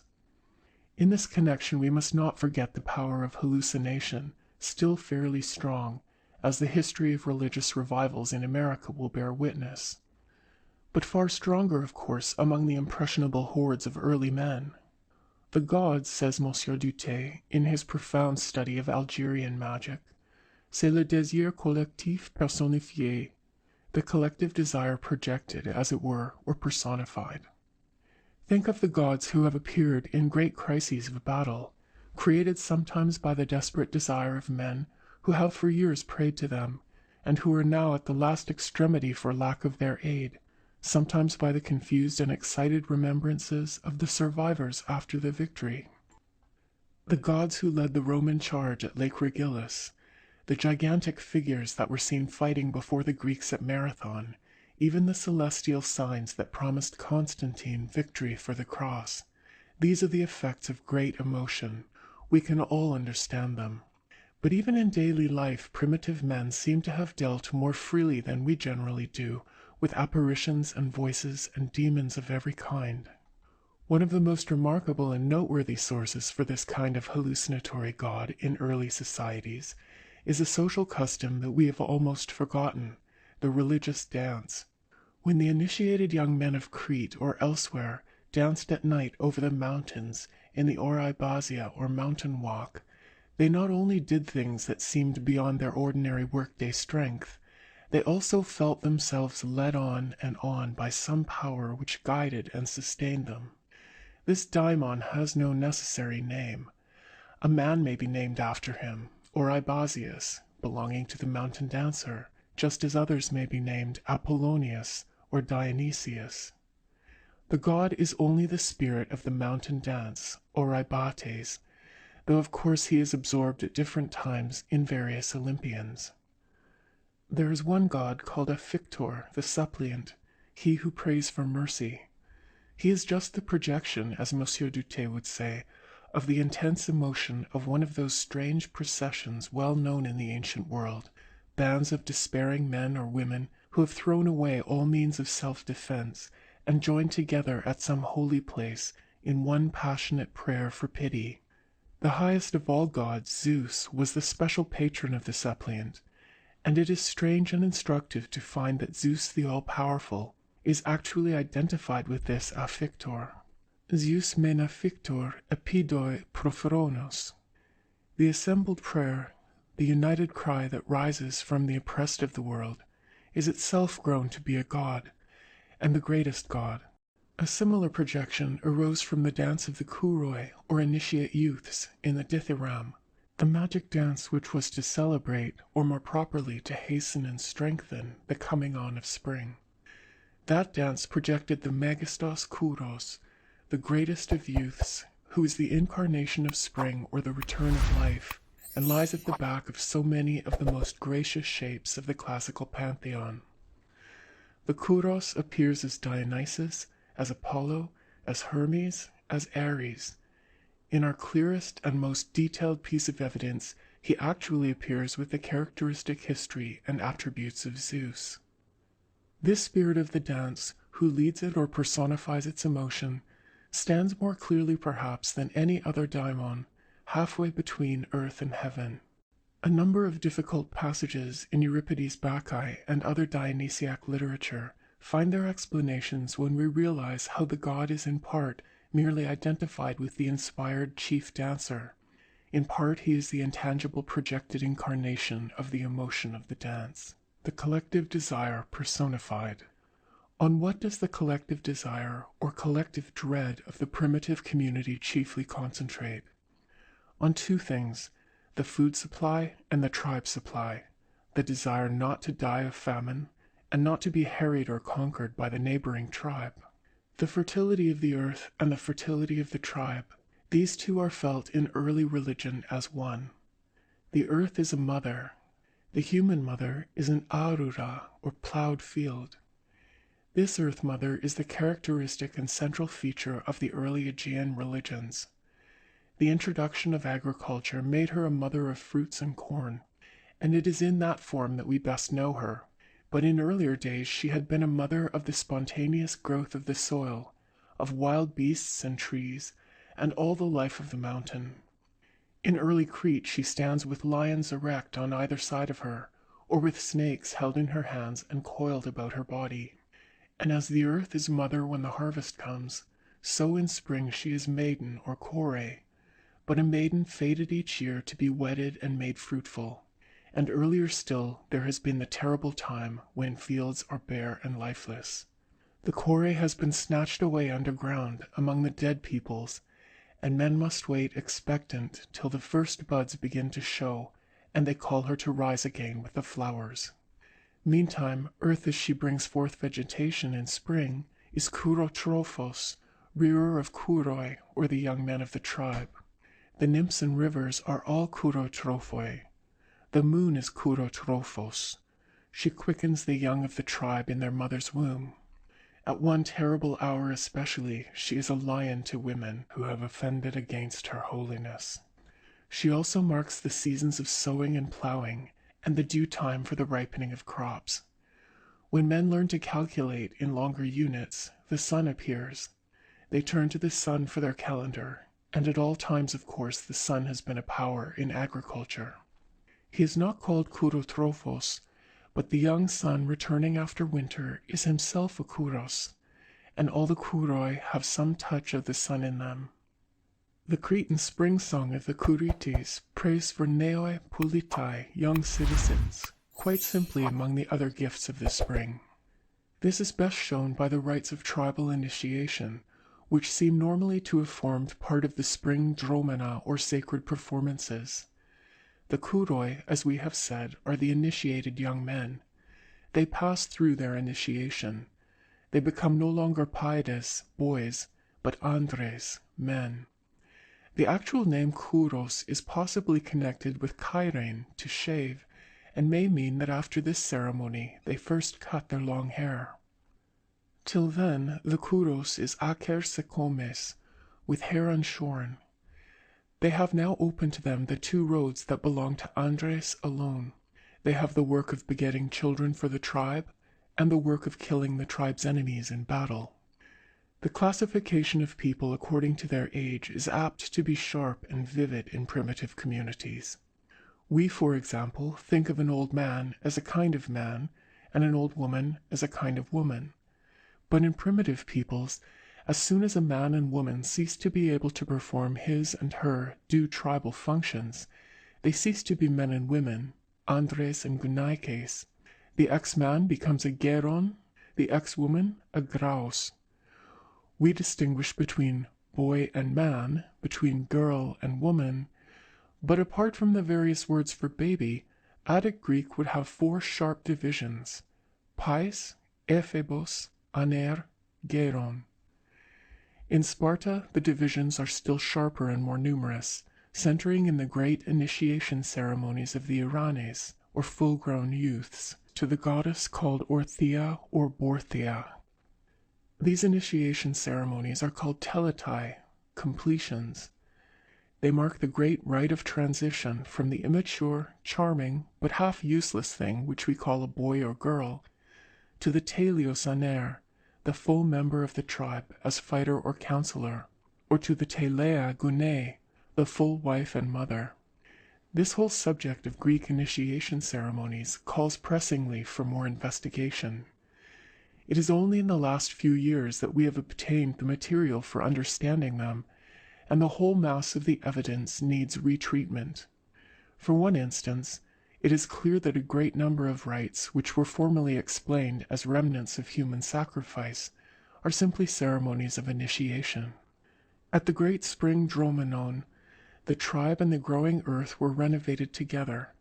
The earth arises fresh from her dead seeds, the tribe from its dead ancestors, and the whole process, charged as it is with the emotion of pressing human desire, projects its anthropomorphic god or daimon. A vegetation spirit we call him very inadequately. He is a divine kouros, a year daimon, a spirit that in the first stage is living, then dies with each year, then thirdly rises again from the dead, raising the whole dead world with him. The Greeks called him in this phase the third one, or the savior. The renovation ceremonies were accompanied by a casting off of the old year, the old garments, and everything that is polluted by the infection of death, and not only of death, but clearly, I think, in spite of the protests of some Hellenists, of sin or guilt also. For the life of the year daimon, as it seems to be reflected in tragedy, is generally a story of pride and punishment. Each year arrives, waxes great, commits the sin of hubris, and then is slain. The death is deserved, but the slaying is a sin. Hence comes the next year as avenger, or as the wronged one re-risen. All things pay retribution for their injustice, one to another, according to the ordinance of time. It is this range of ideas, half suppressed during the classical period, but evidently still current among the ruder and less Hellenized people, which supplied St. Paul with some of his most famous and deep-reaching metaphors. Thou fool, that which thou sowest is not quickened except it die. As he was raised from the dead, we may walk with him in newness of life. And this renovation must be preceded by a casting out and killing of the old polluted life. The old man in us must first be crucified. The old man must be crucified. We observed that in all the three festivals there was a pervasive element of vague fear. Hitherto we have been dealing with early Greek religion chiefly from the point of view of mana, the positive power or force that man tries to acquire from his totem animal or his god. But there is also a negative side to be considered. There is not only the mana, but the taboo, the forbidden, the thing feared. We must cast away the old year. We must put our sins onto a pharmakos or scapegoat and drive it out. When the ghosts have returned and feasted with us at the amphisteria, we must, with tar and branches of buckthorn, purge them out of every corner of the rooms till the air is pure from the infection of death. We must avoid speaking dangerous words. In great moments we must avoid speaking any words at all, lest there should be, even in the most innocent of them, some unknown danger. For we are surrounded above and below by keres, or spirits, winged influences, shapeless or of unknown shape, sometimes the spirits of death, sometimes of disease, madness, calamity. Thousands and thousands of them, as Sarpedon says, from whom man can never escape nor hide. All the air so crowded with them, says an unknown ancient poet, that there is not one empty chink into which you could push the spike of a blade of corn. The extraordinary security of our modern life in times of peace makes it hard for us to realize, except by a definite effort of the imagination, the constant precariousness, the frightful proximity of death that was usual in these weak ancient communities. They were in fear of wild beasts. They were helpless against floods, helpless against pestilences. Their food depended on the crops of one tiny plot of ground, and if the Savior was not reborn with the spring, they slowly and miserably died.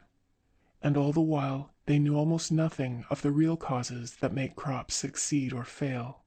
They only felt sure it was somehow a matter of pollution, of unexpiated defilement. It is this state of things that explains the curious cruelty of early agricultural doings, the human sacrifices, the scapegoats, the tearing in pieces of living animals, and perhaps of living men, the steeping of the fields in blood. Like most cruelty, it has its roots in terror, terror of the breach of taboo, the forbidden thing. I will not dwell on this side of the picture. It is well enough known. But we have to remember that, like so many morbid growths of the human mind, it has its sublime side. We must not forget that the human victims were often volunteers. The records of Carthage and Jerusalem, the long list in Greek legend of princes and princesses who died for their country, tell the same story. In most human societies, savage as well as civilized, it is not hard to find men who are ready to endure death for their fellow citizens. We need not suppose that the martyrs were always the noblest of the human race.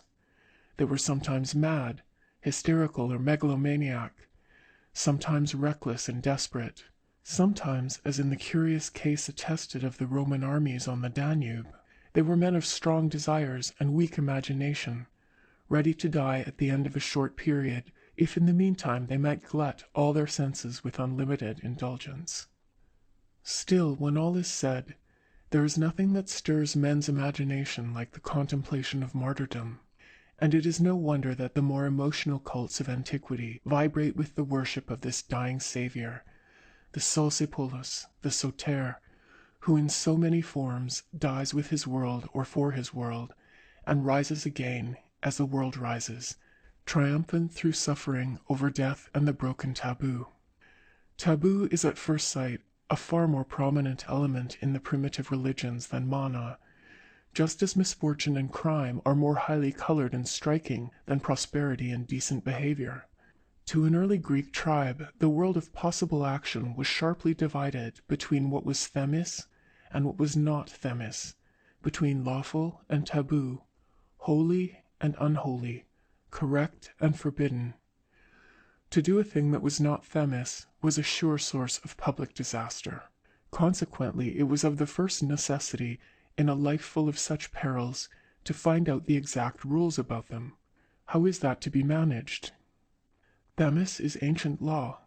It is ta patria, the way of our ancestors, the thing that has always been done and is therefore divinely right.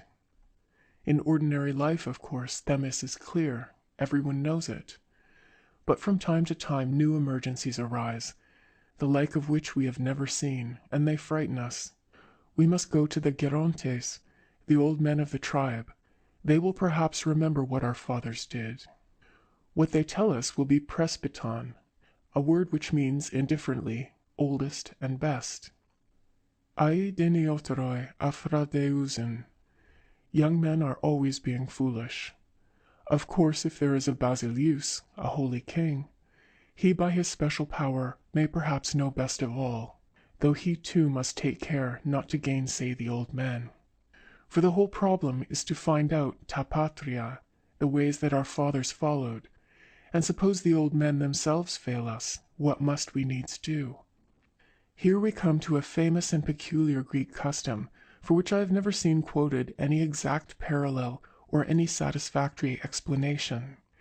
If the old men fail us, we must go to those older still, go to our great ancestors, the heroes, the Chthonian people, lying in their sacred tombs, and ask them to help.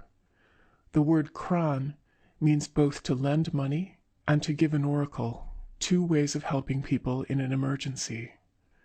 Sometimes a tribe might happen to have a real ancestor buried in the neighborhood. If so, his tomb would be an oracle. More often, perhaps, for the memories of savage tribes are very precarious, there would be no well-recorded personal tomb. The oracle would be at some place sacred to the Chthonian people in general, or to some particular personification of them, a Delphi, or a cave of Trophonius, a place of snakes and earth. You go to the Chthonian folk for guidance, because they are themselves the oldest of the old ones, and they know the real custom. They know what is presbyton, what is themis, and by an easy extension of this knowledge, they are also supposed to know what is. He who knows the law fully to the uttermost also knows what will happen if the law is broken. It is, I think, important to realize that the normal reason for consulting an oracle was not to ask questions of fact. It was that some emergency had arisen in which men simply wanted to know how they ought to behave. The advice they received in this way varied from the virtuous to the abominable, as the religion itself varied. A great mass of oracles can be quoted enjoining the rules of customary morality, justice, honesty, piety, duty to a man's parents, to the old and to the weak. But of necessity the oracles hated change and strangled the progress of knowledge. Also, like most manifestations of early religion, they throve upon human terror. The more blind the terror, the stronger became their hold. In such an atmosphere, the lowest and most beast-like elements of humanity tended to come to the front, and religion, no doubt, as a rule joined with them in drowning the voice of criticism and of civilization, that is, of reason and of mercy. When really frightened, the oracle generally fell back upon some remedy full of pain and blood. The medieval plan of burning heretics alive had not yet been invented, but the history of uncivilized man, if it were written, would provide a vast list of victims, all of them innocent, who died or suffered to expiate some portent or monstrum, some reported tepas, with which they had nothing whatever to do, which was in no way altered by their suffering, which probably never really happened at all, and if it did, was of no consequence.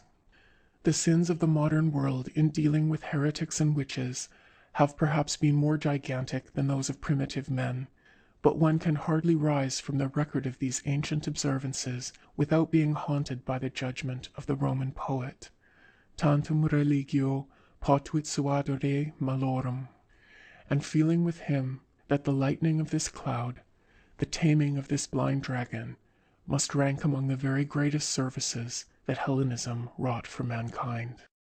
What the disciple should be, and concerning common conceptions.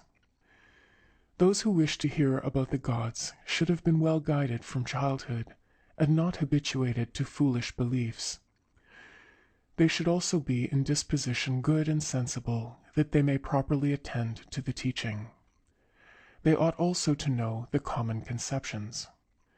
Common conceptions are those to which all men agree as soon as they are asked.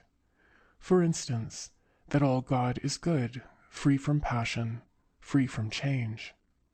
For whatever suffers change does so for the worse or the better. If for the worse, it is made bad. If for the better, it must have been bad at first. Part 2.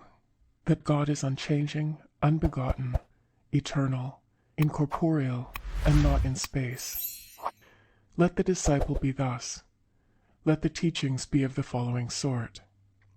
The essences of the gods never came into existence, for that which always is never comes into existence, and that exists forever which possesses primary force, and by nature suffers nothing. Neither do they consist of bodies, for even in bodies the powers are incorporeal.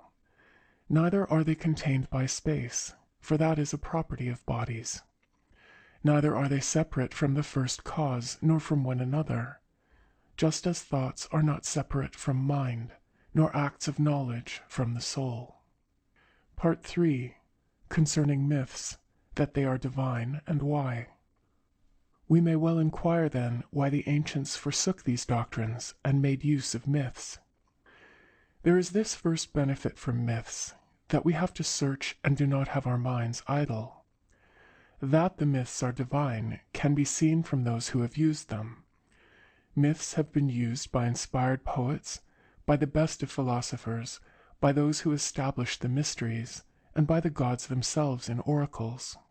But why the myths are divine, it is the duty of philosophy to inquire. Since all existing things rejoice in that which is like them, and reject that which is unlike, the stories about the gods ought to be like the gods, so that they may both be worthy of the divine essence, and make the gods well disposed to those who speak of them, which could only be done by means of myths. Now the myths represent the gods themselves and the goodness of the gods, subject always to the distinction of the speakable and the unspeakable, the revealed and the unrevealed, that which is clear and that which is hidden. Since, just as the gods have made the goods of sense common to all, but those of intellect only to the wise, so the myths state the existence of gods to all, but who and what they are only to those who can understand. They also represent the activities of the gods. For one may call the world a myth, in which bodies and things are visible, but souls and minds hidden. Besides, to wish to teach the whole truth about the gods to all produces contempt in the foolish, because they cannot understand, and lack of zeal in the good. Whereas to conceal the truth by myths prevents the contempt of the foolish, and compels the good to practice philosophy. But why have they put in the myths stories of adultery, robbery, father-binding, and all the other absurdity? Is not that perhaps a thing worthy of admiration, done so that by means of the visible absurdity the soul may immediately feel that the words are veils, and believe the truth to be a mystery? Part 4. That the species of myth are 5, with examples of each. Of myths, some are theological, some physical, some psychic, and again some material, and some mixed from these last two. The theological are those myths which use no bodily form, but contemplate the very essences of the gods, for example, Cronos swallowing his children. Since God is intellectual, and all intellect returns into itself, this myth expresses in allegory the essence of God. Myths may be regarded physically when they express the activities of gods in the world. For example, people before now have regarded Cronos as time, and calling the divisions of time his sons, say that the sons are swallowed by the father. The psychic way is to regard the activities of the soul itself. The soul's acts of thought, though they pass on to other objects, nevertheless remain inside their begetters. The material and last is that which the Egyptians have mostly used, owing to their ignorance, believing material objects actually to be gods, and so calling them. For example, they call the earth Isis, moisture Osiris, heat Typhon, or again water Kronos, the fruits of the earth Adonis, and wine Dionysus. To say that these objects are sacred to the gods, like various herbs and stones and animals, is possible to sensible men, but to say that they are gods is the notion of madmen, except perhaps in the sense in which both the orb of the sun and the ray which comes from the orb are colloquially called the sun. Footnote. For example, when we say, "the sun is coming in through the window," this appears to mean that you can loosely apply the term Osiris both to 1. The real Osiris, and 2. The corn which comes from him, as you can apply the name sun both to 1. The real orb, and 2. The ray that comes from the orb.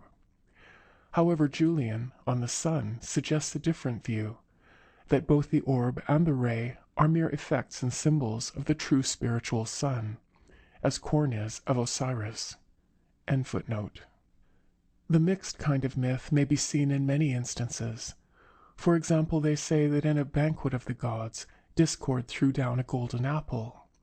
The goddesses contended for it, and were sent by Zeus to Paris to be judged. Paris saw Aphrodite to be beautiful, and gave her the apple. Here the banquet signifies the hypercosmic powers of the gods. That is why they are all together. The golden apple is the world, which being formed out of opposites is naturally said to be thrown by discord. The different gods bestow different gifts upon the world, and are thus said to contend for the apple. And the soul which lives according to sense, for that is what Paris is, not seeing the other powers in the world but only beauty, declares that the apple belongs to Aphrodite. Theological myths suit philosophers, physical and psychic suit poets, mixed suit religious initiations, since every initiation aims at uniting us with the world and the gods. To take another myth, they say that the mother of the gods, seeing Attis lying by the river Gallus, fell in love with him, took him, crowned him with her cap of stars, and thereafter kept him with her. He fell in love with the nymph, and left the mother to live with her. For this the mother of the gods made Attis go mad, and cut off his genital organs, and leave them with the nymph, and then return and dwell with her. Now the mother of the gods is the principle that generates life. That is why she is called Mother. Attis is the creator of all things which are born and die. That is why he is said to have been found by the river Gallus. For Gallus signifies the galaxy, or Milky Way, the point at which body subject to passion begins. Now as the primary gods make perfect the secondary, the mother loves Attis and gives him celestial powers. That is what the cap means. Attis loves a nymph. The nymphs preside over generation, since all that is generated is fluid. But since the process of generation must be stopped somewhere, and not allowed to generate something worse than the worst, the creator who makes these things casts away his generative powers into the creation and is joined to the gods again. Now these things never happened, but always are. And mind sees all things at once, but reason, or speech, expresses some first and others after. Thus, as the myth is in accordance with the cosmos, we for that reason keep a festival imitating the cosmos, for how could we attain higher order? And at first we ourselves, having fallen from heaven and living with the nymph, are in despondency, and abstain from corn and all rich and unclean food, for both are hostile to the soul. Then comes the cutting of the tree and the fast, as though we were also cutting off the further process of generation.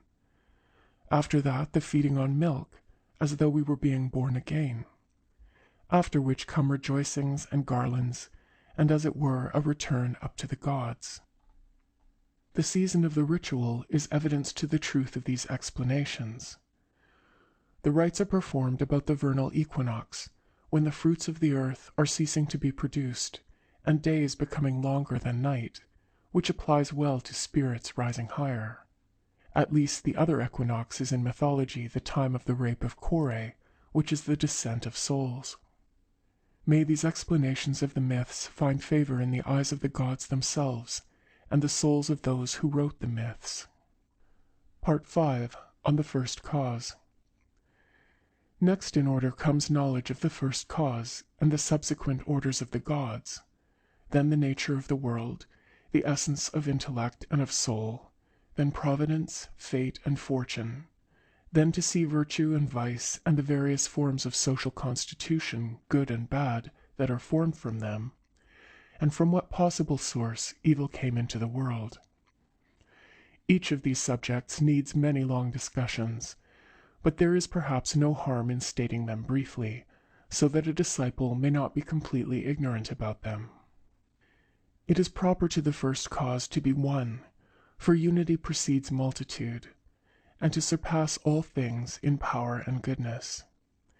Consequently, all things must partake of it. For owing to its power, nothing else can hinder it, and owing to its goodness, it will not hold itself apart. If the first cause were soul, all things would possess soul. If it were mind, all things would possess mind.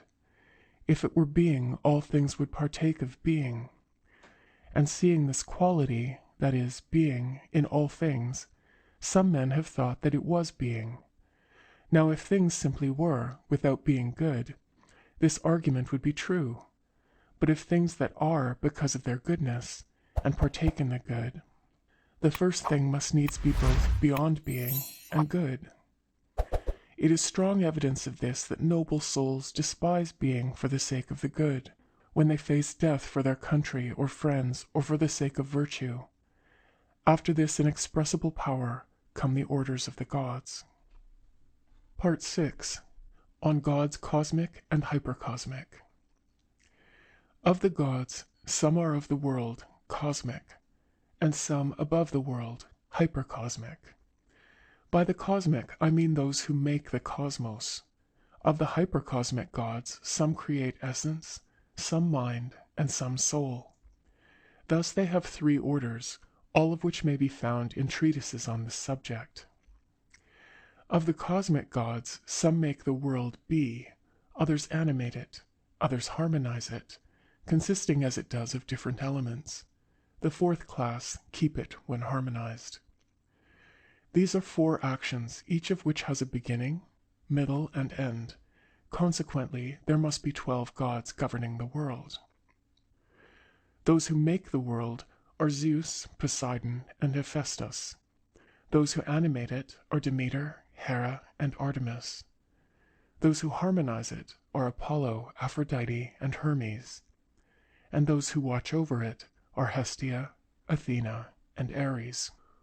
One can see secret suggestions of this in their images. Apollo tunes a lyre. Athena is armed. Aphrodite is naked, because harmony creates beauty, and beauty in things seen is not covered. While these 12 in the primary sense possess the world, we should consider that the other gods are contained in these. Dionysus in Zeus, for instance, Asclepius in Apollo, the Charites in Aphrodite. We can also discern their various spheres. To Hestia belongs the earth, to Poseidon water, to Hera air, to Hephaestus fire, and the 6 superior spheres to the gods to whom they are usually attributed. For Apollo and Artemis are to be taken for the sun and moon. The sphere of Kronos should be attributed to Demeter, the ether to Athena, while the heaven is common to all. Thus the orders, powers, and spheres of the 12 gods have been explained and celebrated in hymns. Part 7. On the nature of the world and its eternity. The cosmos itself must of necessity be indestructible and uncreated.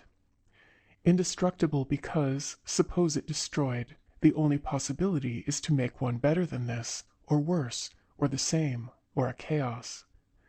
If worse, the power which out of the better makes the worse must be bad. If better, the maker who did not make the better at first must be imperfect in power. If the same, there will be no use in making it. If a chaos, it is impious even to hear such a thing suggested. These reasons would suffice to show that the world is also uncreated. For if not destroyed, neither is it created. Everything that is created is subject to destruction. And further, since the cosmos exists by the goodness of God, it follows that God must always be good and the world exist. Just as light coexists with the sun and with fire, and shadow coexists with a body. Of the bodies in the cosmos, some imitate mind and move in orbits. Some imitate soul and move in a straight line. Fire and air upward, earth and water downward. Of those that move in orbits, the fixed sphere goes from the east, the 7 from the west. This is so for various reasons, especially lest the creation should be imperfect owing to the rapid circuit of the spheres. Footnote: that is, if the firmament or fixed sphere move in the same direction as the 7 planets, the speed would become too great. End footnote. The movement being different, the nature of the bodies must also be different. Hence the celestial body does not burn or freeze what it touches, or do anything else that pertains to the 4 elements. Footnote: the fire of which the heavenly bodies are made is the pemptone soma, matter, but different from earthly matter. End footnote. And since the cosmos is a sphere, the zodiac proves that, and in every sphere down means towards the center, for the center is farthest distant from every point, and heavy things fall down and fall to the earth, it follows that the earth is in the center of the cosmos. All these things are made by the gods, ordered by mind, moved by soul. About the gods we have spoken already. Part 8. On mind and soul, and that the latter is immortal. There is a certain force, less primary than being, but more primary than the soul, which draws its existence from being and completes the soul as the sun completes the eyes. Footnote: Proclus calls it henoira phusis, natura intellectualis. There are 4 degrees of existence, lowest of all bodies, above that soul, above all souls this intellectual nature, above that the One. End footnote. Of souls some are rational and immortal, some irrational and mortal. The former are derived from the first gods, the latter from the secondary. First we must consider what soul is. It is, then, that by which the animate differs from the inanimate. The difference lies in motion, sensation, imagination, intelligence. Soul, therefore, when irrational, is the life of sense and imagination. When rational, it is the life which controls sense and imagination and uses reason. The irrational soul depends on the affections of the body. It feels desire and anger irrationally. The rational soul, both with the help of reason, despises the body and, fighting against the irrational soul, produces either virtue or vice, according as it is victorious or defeated. It must be immortal, both because it knows the gods, and nothing mortal knows what is immortal. It looks down upon human affairs as though it stood outside them, and like an unbodied thing, it is affected in the opposite way to the body. For while the body is young and fine, the soul blunders, but as the body grows old, it attains its highest power. Again, every good soul uses mind, but no body can produce mind, for how should that which is without mind produce mind? Again, while soul uses the body as an instrument, it is not in it, just as the engineer is not in his engines, although many engines move without being touched by anyone. And if the soul is often made to err by the body, that is not surprising, for the arts cannot perform their work when their instruments are spoiled. Part 9. On Providence, Fate, and Fortune. This is enough to show the providence of the gods. For whence comes the ordering of the world, if there is no ordering power? And whence comes the fact that all things are for a purpose, for example, irrational soul, that there may be sensation, and rational, that the earth may be set in order? But one can deduce the same result from the evidences of providence in nature. For example, the eyes have been made transparent with a view to seeing. The nostrils are above the mouth to distinguish bad-smelling foods. The front teeth are sharp to cut food, the back teeth broad to grind it. And we find every part of every object arranged on a similar principle. It is impossible that there should be so much providence in the last details, and none in the first principles. Then the arts of prophecy and of healing, which are part of the cosmos, come of the good providence of the gods. All this care for the world, we must believe, is taken by the gods without any act of will or labor. As bodies which possess some power produce their effects by merely existing, For example, the sun gives light and heat by merely existing. So, and far more so, the providence of the gods acts without effort to itself and for the good of the objects of its forethought. This solves the problems of the Epicureans, who argue that what is divine neither has trouble itself nor gives trouble to others. The incorporeal providence of the gods, both for bodies and for souls, is of this sort. But that which is of bodies and in bodies is different from this, and is called fate, hymarmene, because the chain of causes, hieramos, is more visible in the case of bodies, and it is for dealing with this fate that the science of mathematic has been discovered. Footnote, that is, astrology, dealing with the celestial bodies. End footnote. Therefore, to believe that human things, especially their material constitution, are ordered not only by celestial beings, but by the celestial bodies, is a reasonable and true belief. Reason shows that health and sickness, good fortune and bad fortune, arise according to our deserts from that source. But to attribute men's acts of injustice and lust to fate is to make ourselves good and the gods bad, unless by chance a man meant by such a statement that in general all things are for the good of the world and for those who are in a natural state, but that bad education or weakness of nature changes the goods of fate for the worse. Just as it happens that the sun, which is good for all, may be injurious to persons with ophthalmia or fever. Else why do the Massagetae eat their fathers, the Hebrews practice circumcision, and the Persians preserve rules of rank? Why do astrologers, while calling Saturn and Mars malignant, proceed to make them good, attributing to them philosophy and royalty, generalships and treasures? And if they are going to talk of triangles and squares, it is absurd that gods should change their natures according to their position in space, while human virtue remains the same everywhere. Also the fact that the stars predict high or low rank for the father of the person whose horoscope is taken teaches that they do not always make things happen, but sometimes only indicate things. For how could things which preceded the birth depend upon the birth?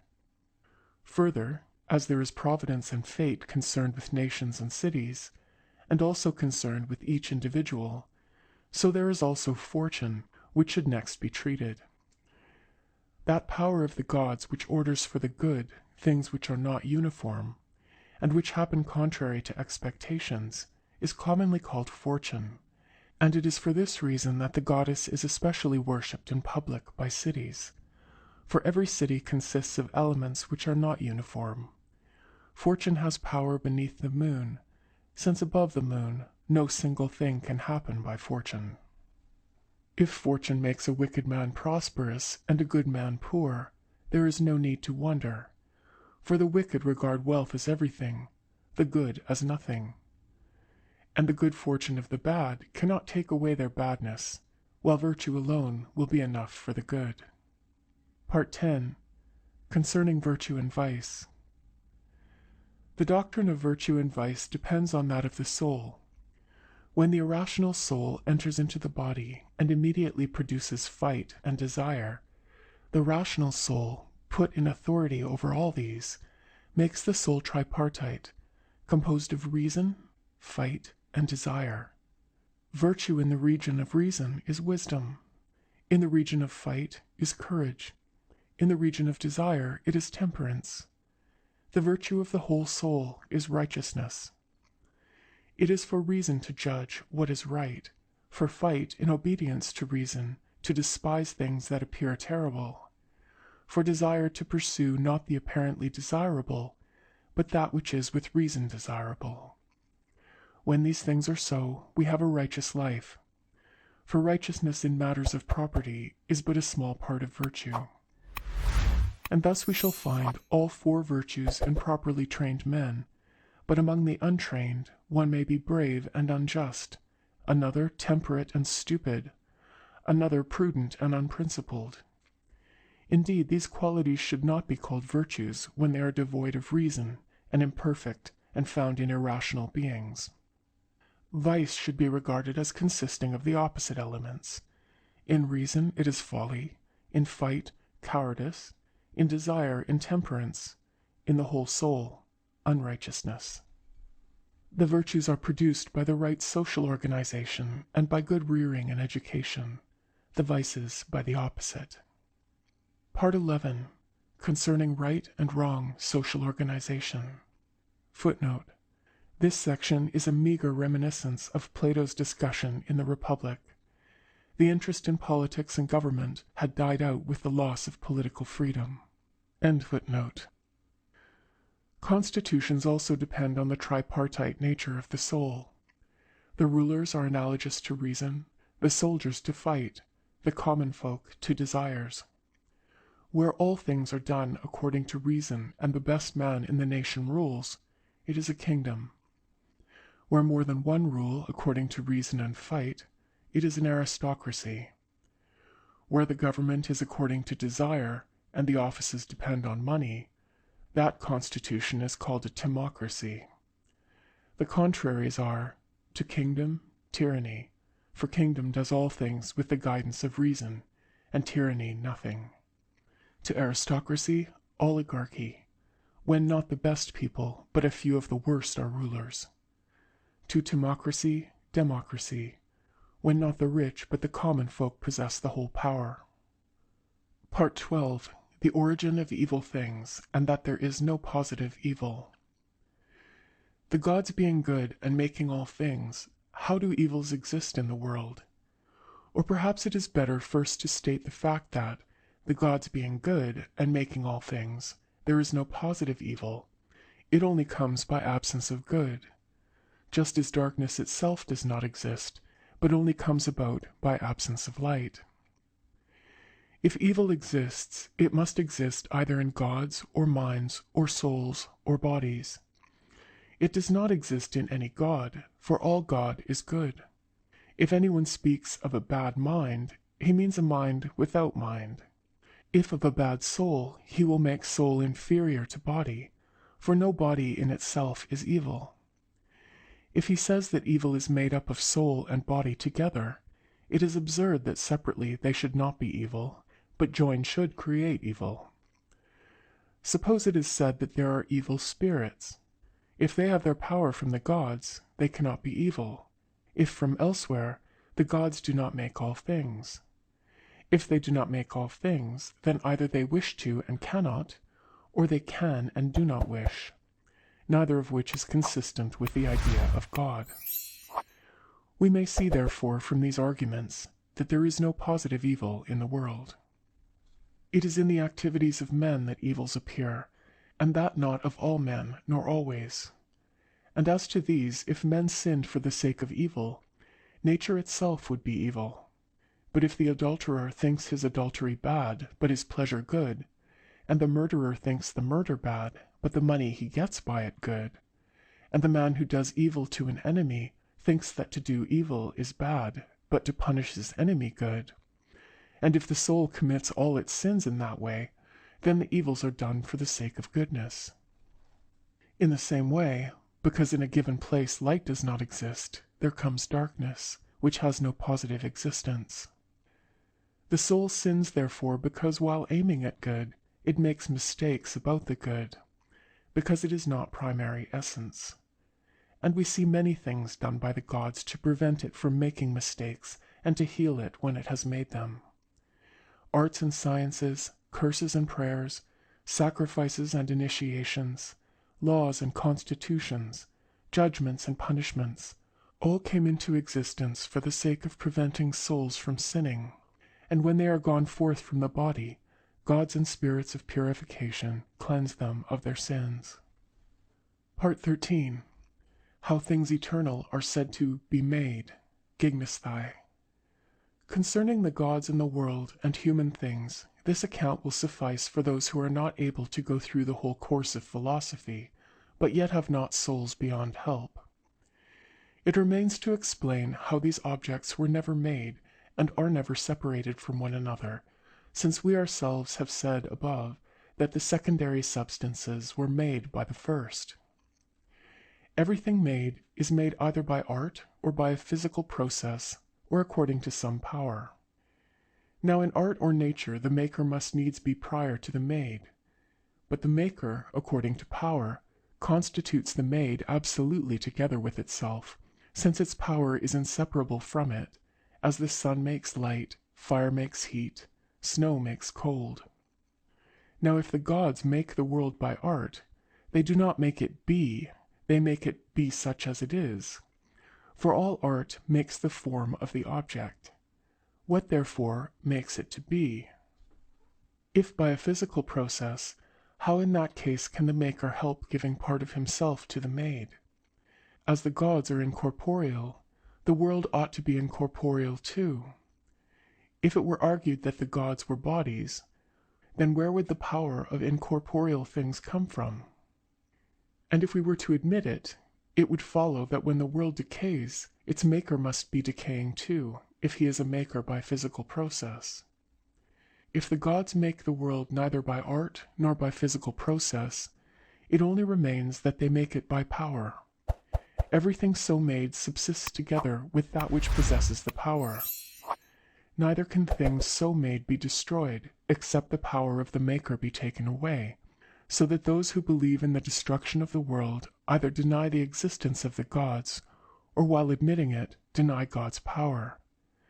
Therefore he who makes all things by his own power, makes all things subsist together with himself. And since his power is the greatest power, he must needs be the maker, not only of men and animals, but of gods, men, and spirits. And the further removed the first God is from our nature, the more powers there must be between us and him, for all things that are very far apart have many intermediate points between them. Part 14. In what sense, though the gods never change, they are said to be made angry and appeased? If anyone thinks the doctrine of the unchangeableness of the gods is reasonable and true, and then wonders how it is that they rejoice in the good and reject the bad, are angry with sinners and become propitious when appeased, the answer is as follows. God does not rejoice, for that which rejoices also grieves. Nor is he angered, for to be angered is a passion. Nor is he appeased by gifts. If he were, he would be conquered by pleasure. It is impious to suppose that the divine is affected for good or ill by human things. The gods are always good, and always do good, and never harm, being always in the same state and like themselves.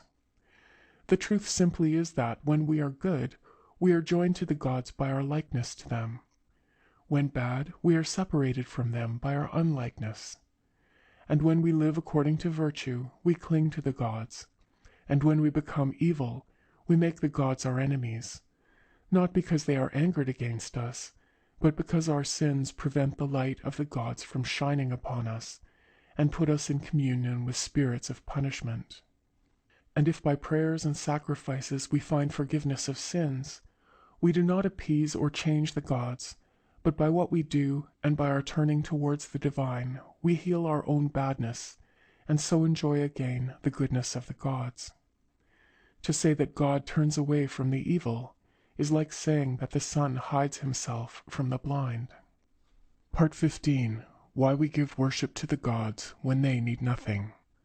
This solves the question about sacrifices and other rites performed to the gods.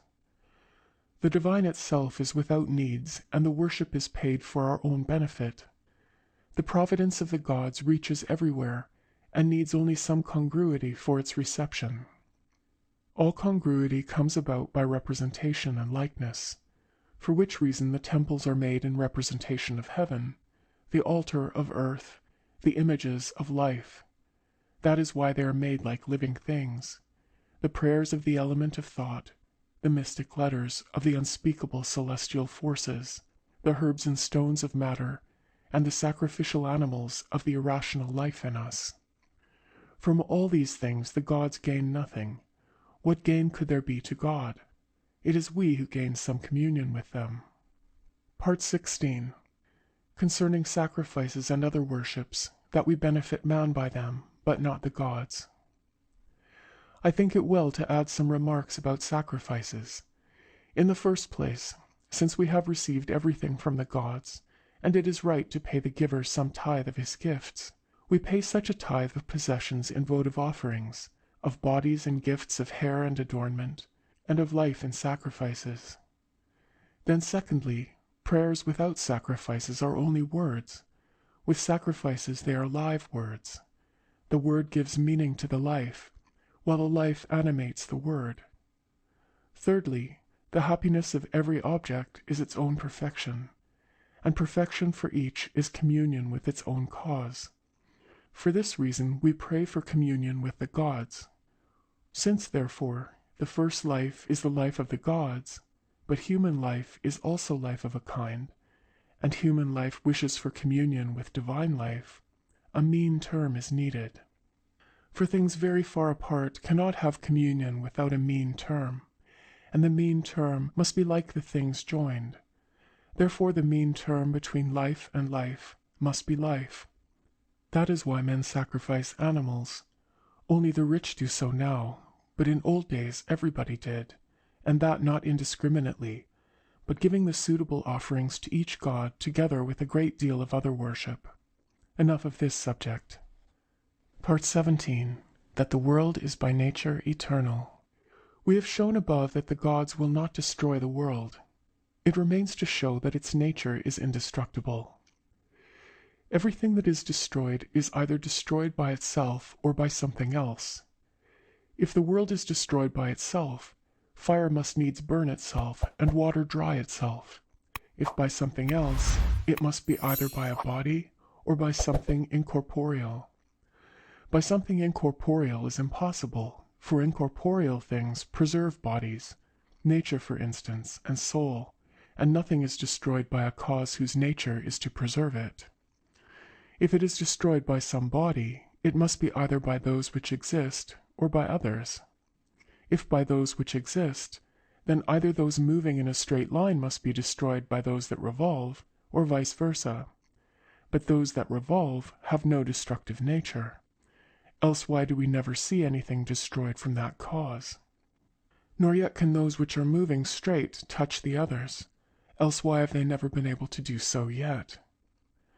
But neither can those moving straight be destroyed by one another, for the destruction of one is the creation of another, and that is not to be destroyed, but to change. But if the world is to be destroyed by other bodies than these, it is impossible to say where such bodies are, or whence they are to arise. Again, everything destroyed is destroyed either in form or matter. Form is the shape of a thing, matter the body. Now if the form is destroyed and the matter remains, we see other things come into being. If matter is destroyed, how is it that the supply has not failed in all these years? If when matter is destroyed, other matter takes its place, the new matter must come either from something that is, or from something that is not. If from that which is, as long as that which is always remains, matter always remains. But if that which is destroyed, such a theory means that not the world only, but everything in the universe is destroyed. If again matter comes from that which is not, in the first place it is impossible for anything to come from that which is not, but suppose it to happen, and that matter did arise from that which is not. Then as long as there are things which are not, matter will exist, for I presume there can never be an end of things which are not. If they say that matter will become formless, in the first place why does this happen to the world as a whole, when it does not happen to any part? Secondly, by this hypothesis, they do not destroy the being of bodies, but only their beauty. Further, everything destroyed is either resolved into the elements from which it came, or else vanishes into not being. If things are resolved into the elements from which they came, then there will be others, else how did they come into being at all? If that which is to depart into not being, what prevents that happening to God himself, which is absurd? Or if God's power prevents that, it is not a mark of power to be able to save nothing but oneself. And it is equally impossible for that which is to come out of nothing and to depart into nothing. Again, if the world is destroyed, it must needs either be destroyed according to nature or against nature. Against nature is impossible, for that which is against nature is not stronger than nature. If according to nature, there must be another nature which changes the nature of the world, which does not appear. Again, anything that is naturally destructible we can ourselves destroy, but no one has ever destroyed or altered the round body of the world. And the elements, though they can be changed, cannot be destroyed. Again, everything destructible is changed by time and grows old, but the world through all these years has remained utterly unchanged. Having said so much for the help of those who feel the need of very strong demonstrations, I pray the world himself to be gracious to me. Part 18. Why there are rejections of God, and that God is not injured. Nor need the fact that rejections of God have taken place in certain parts of the earth, and will often take place hereafter, disturb the mind of the wise, both because these things do not affect the gods, just as we saw that worship did not benefit them, and because the soul, being of middle essence, cannot be always right, and because the whole world cannot enjoy the providence of the gods equally, but some parts may partake of it eternally, some at certain times, some in the primal manner, some in the secondary, just as the head enjoys all the senses, but the rest of the body only one. For this reason, it seems, those who ordained festivals ordained also forbidden days, in which some temples lay idle, some were shut, some had their adornment removed, in expiation of the weakness of our nature. It is not unlikely, too, that the rejection of God is a kind of punishment. We may well believe that those who knew the gods and neglected them in one life may in another life be deprived of the knowledge of them altogether. Also those who have worshipped their own kings as gods have deserved as their punishment to lose all knowledge of God. Part 19. Why sinners are not punished at once. There is no need to be surprised if neither these sins nor yet others bring immediate punishment upon sinners.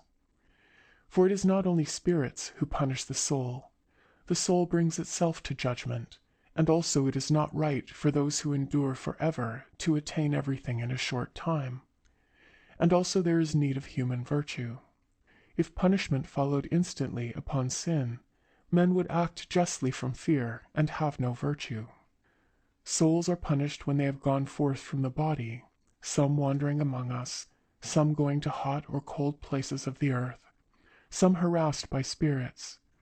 Under all circumstances they suffer with the irrational part of their nature, with which they also sinned.